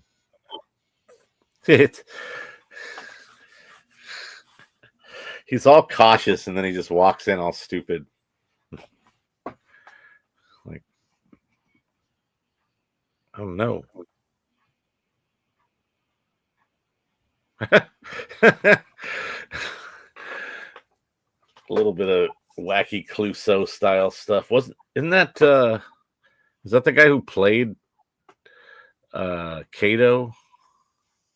In the original Green. No, in Pink Panther. Clouseau's like protege. Oh, yeah. That would always attack him when he went back to his house, like to keep him on his toes or whatever. I think that he may have played it at least one time. I'll have to look at the credits for this and see if I can determine.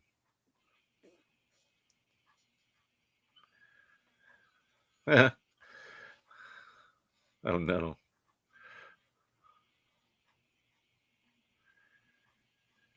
This movie reminds me of another one I forget the name of that was like a bunch of little kid gangsters, and I think Scott Baio was in it.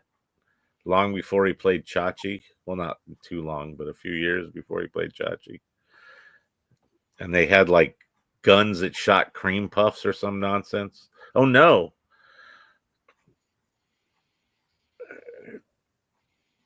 If you're gonna remove, there's another Budweiser product placement. They're all about the Budweiser in this movie.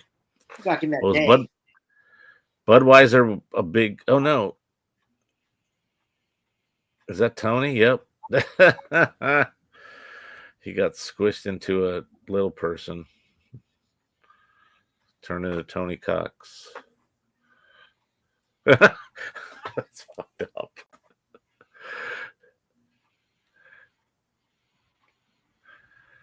This movie is so kooky.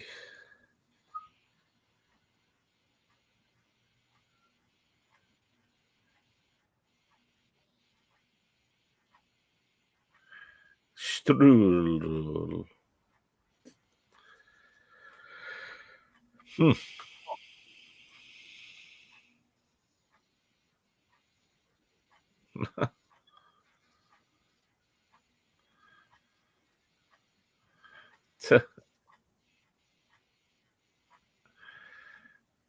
Dog's just gonna come back and oh damn, kick him right in the face.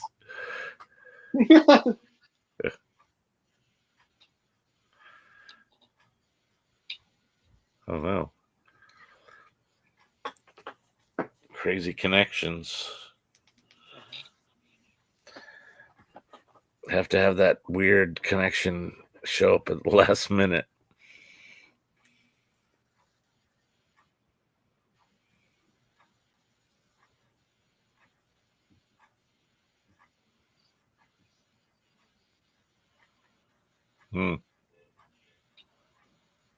Get those ideas. See, this movie would be infinitely better if it was scored by John Williams. Right. Or Not Danny Elfman. Maybe a little darker. That'd be the dark version of this movie. Oh no.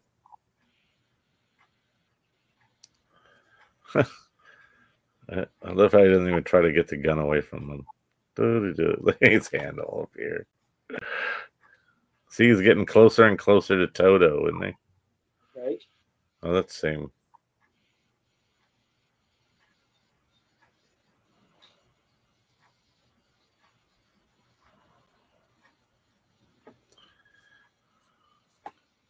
Is that Felix Silla, something?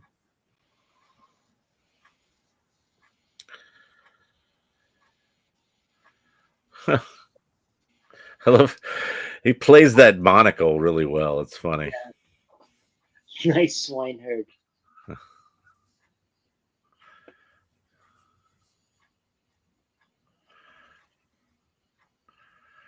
Did he just have the dog with him a second ago?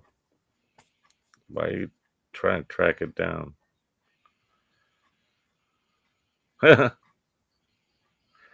Yeah.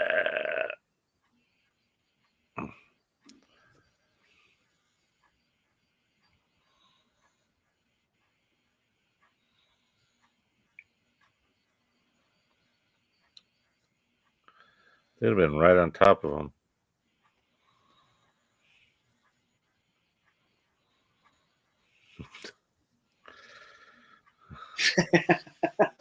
Jokes keep coming. Fantastic. There you go. Look how many strudels he has. Got a whole supply. He's got a baker's dozen of strudels. He does, pretty much.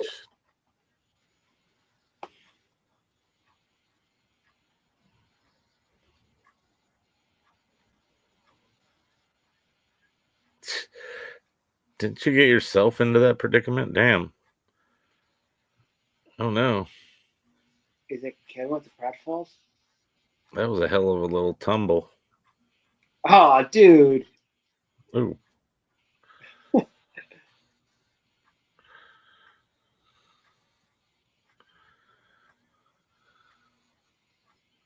Huh.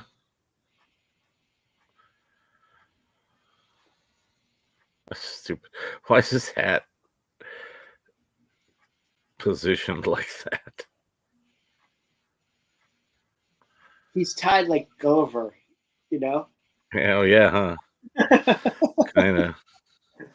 I'm sure that's a Gulliver reference. 99%. There's another beer. Oh no, Yeah. that guy goes down the stairs again. Oh jeez. Like I said, I'm wondering if that's Kevin doing the pratfalls. No, I think it's that guy because a lot of them are multitasker types that would act and do stunts. Just because they would a lot of times would do what he did, would fill in for kids or whatever.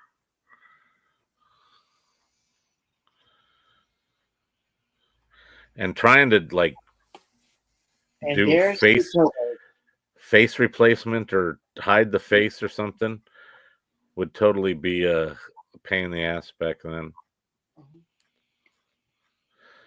They actually used this building, the Cover Hotel, in a Steve Martin movie as well around the same time, Dead Men Don't Wear Plaid, which was shot in black and white and intercut with like Humphrey Bogart movies. Oh, you can see the window I used to live in the apartment of, all the way up in the upper left. And then the building that I lived in down that street is on the left as well. Oh, here goes the shot. The famous running out of the hotel shot. he got the coroner. Yep. Oh, look at that. Now he's tall, tiny.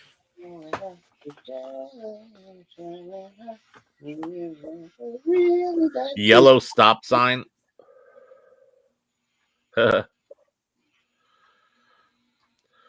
So they had period vehicles for this, obviously, and one of them was like a trolley bus type vehicle. And my friends were all hanging around while they were shooting and got like a photo. I think my mom took of them on it, and I wasn't there to be in the photo. I was so sad. It would have been great if they were all running around. You got the Benny Hill theme going on. Yeah, like you could probably cut some of this with the Benny Hill theme really well. Yakety sax fits many situations. I love how he does. Ooh, pizza. Ooh, shot him. Oh, he shot him back. How convenient.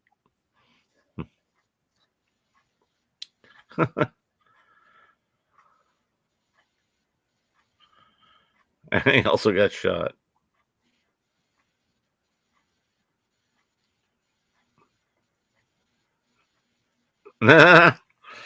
Till the next guy comes along. Right. That place is toe up. But they have to have good insurance.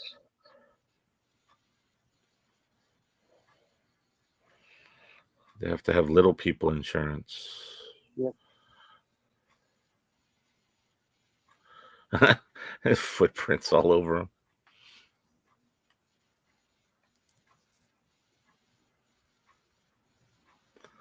That hotel doesn't have a pool. Oh, ooh, all the doggies. Oh, this is totally on the back lot.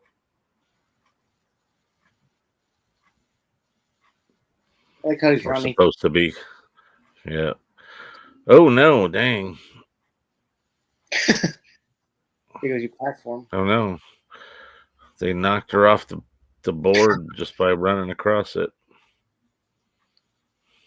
It's like it's like Esther Williams stuff.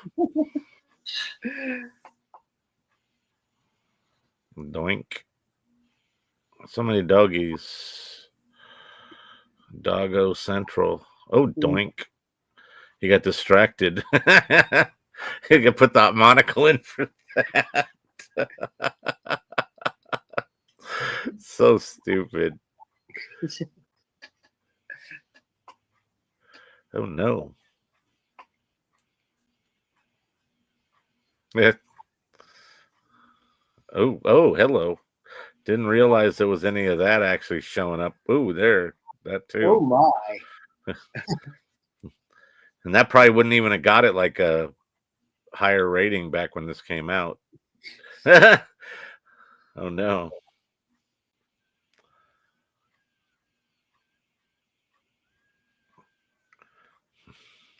How you doing? We don't condone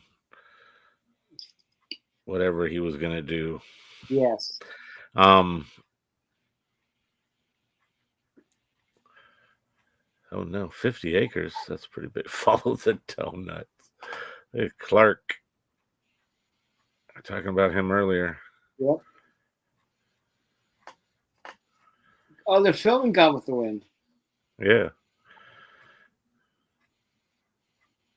With Scarlett. Because that's legit the set Right. or one of the sets they used for Tara. Fun fact, my mom auditioned for the sequel. Okay, cut. Um, haven't there been more than one? What could be called the sequel? So there was a TV series called Scarlett. Oh, okay, yeah. And my mom auditioned for that. They actually interviewed her on Entertainment Tonight, and my brothers and I were on it with her. Oh, nice. But it actually went, surprisingly enough, ironically, to Val Kilmer's wife. Oh, wow. Speaking of Val Kilmer, he's all over the place It tonight. all comes back. Full circle, 6 degrees of separation. Yep. Of Kevin Bacon. So I wonder what lot this is.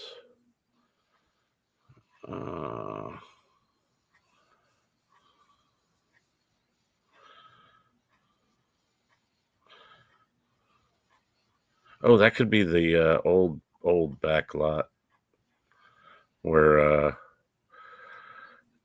Gilligan's Island and some other stuff was filmed.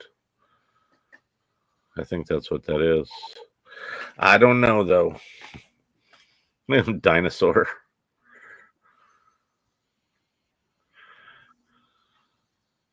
Mongo. Yeah, they said, oh no, horsies. Hey, it's This could be 6 points in Universal too. There you go. Doink. Follows. Oh. Yeah, we're gonna have to grill Kevin a little bit in terms of what particular gags he did in this. Yeah, see, this is all just turns into slapstick nonsense. This is turning into like Which is the last scenes of Blazing Saddles when they're on the movie lot. oh yeah, it's got that kind of vibe for sure. Oh no. Oh shit. He accidentally hanged the guy. That is fucked up. That is a horrifying gag right there. That is, oh my goodness. That was like extreme. Accidental hangings is definitely not something we want to. What we need is like in Wayne's World 2 with people walking down the street with a big glass pane and a full like carriage full of watermelons. Classic tropes. Yep. That's funny.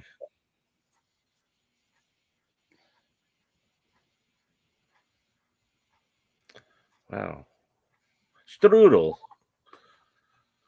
Yeah, we do. It's Toto. It's just, yeah, exactly. It's morphed into Toto this whole time.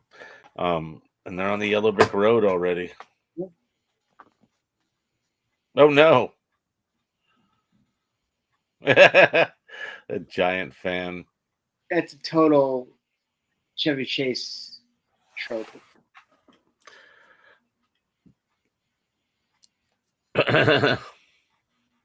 Oh no.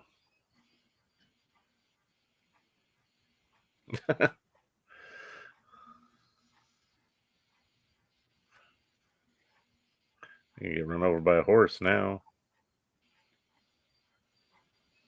Oh no. Oh, horses is getting out of here. Oh, it's going She down to just the Emerald stands. City. She just stands there. Oh, Right into the Emerald City. yep. Busted down the wizard's door. That was the Munchkins version of the Batarang. Mm-hmm. Oh no. Oh, this is back into Wizard of Oz. There he is. And you were there? And you were there?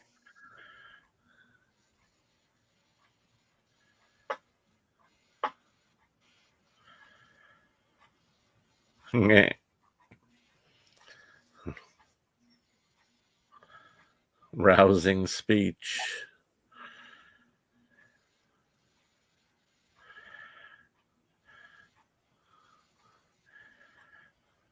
This movie's so kooky.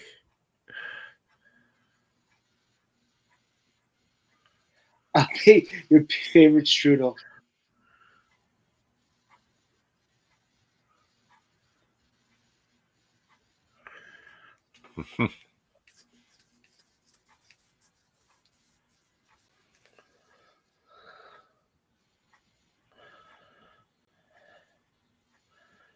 Get out of here. We don't want you here anymore.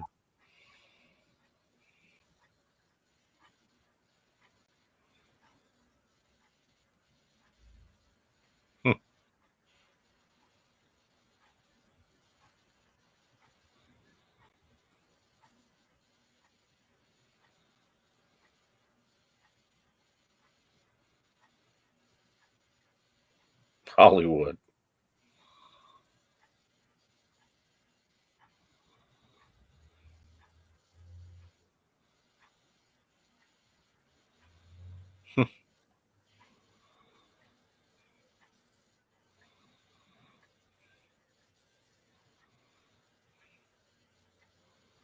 Hmm.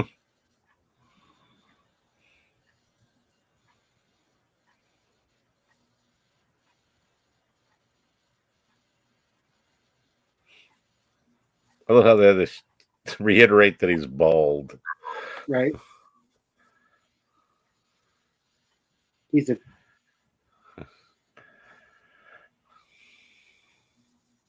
He is an agent. Yeah, he's swarmy agent.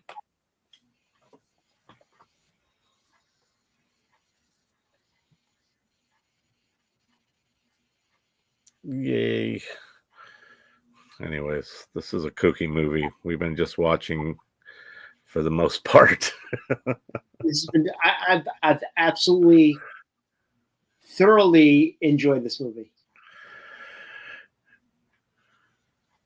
There we go. Rainbow Mission, Culver, Kansas.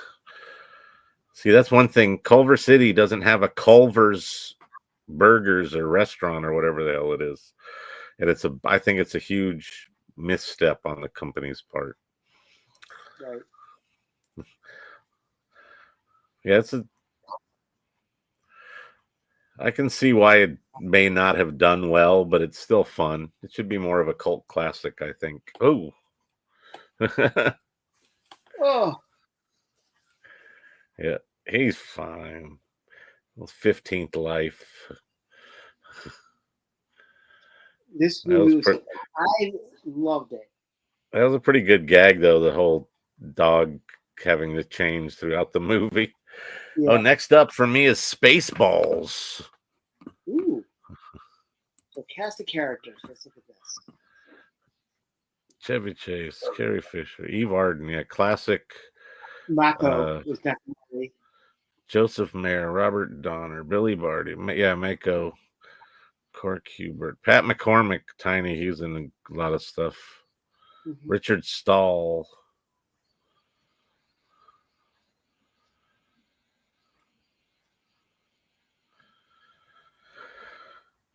Zelda Rubinstein is the lady from Poltergeist.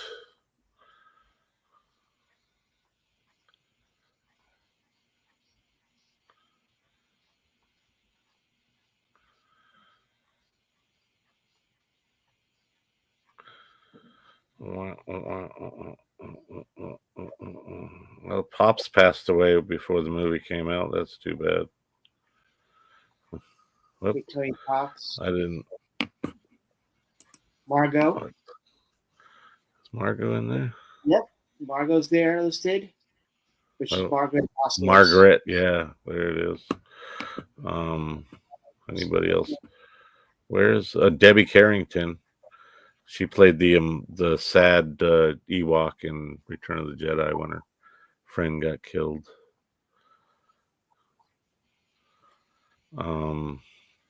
Who else? Anybody else?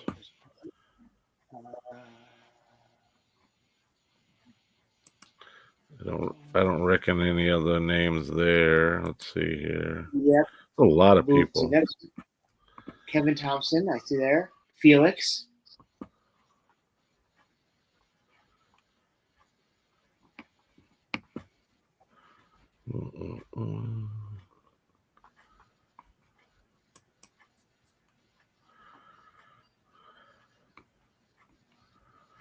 Well, I really enjoyed that, and it was, I didn't know what to think, going into this. I was definitely pleasantly surprised. It's kooky. Yeah, definitely. Well, ladies and gentlemen, whoever stayed and watched with us, thank you very much for joining us tonight. Well, there's we really Kevin. do appreciate that. Yep, it was a handful of people that were here or are here, maybe. I don't know. Yep.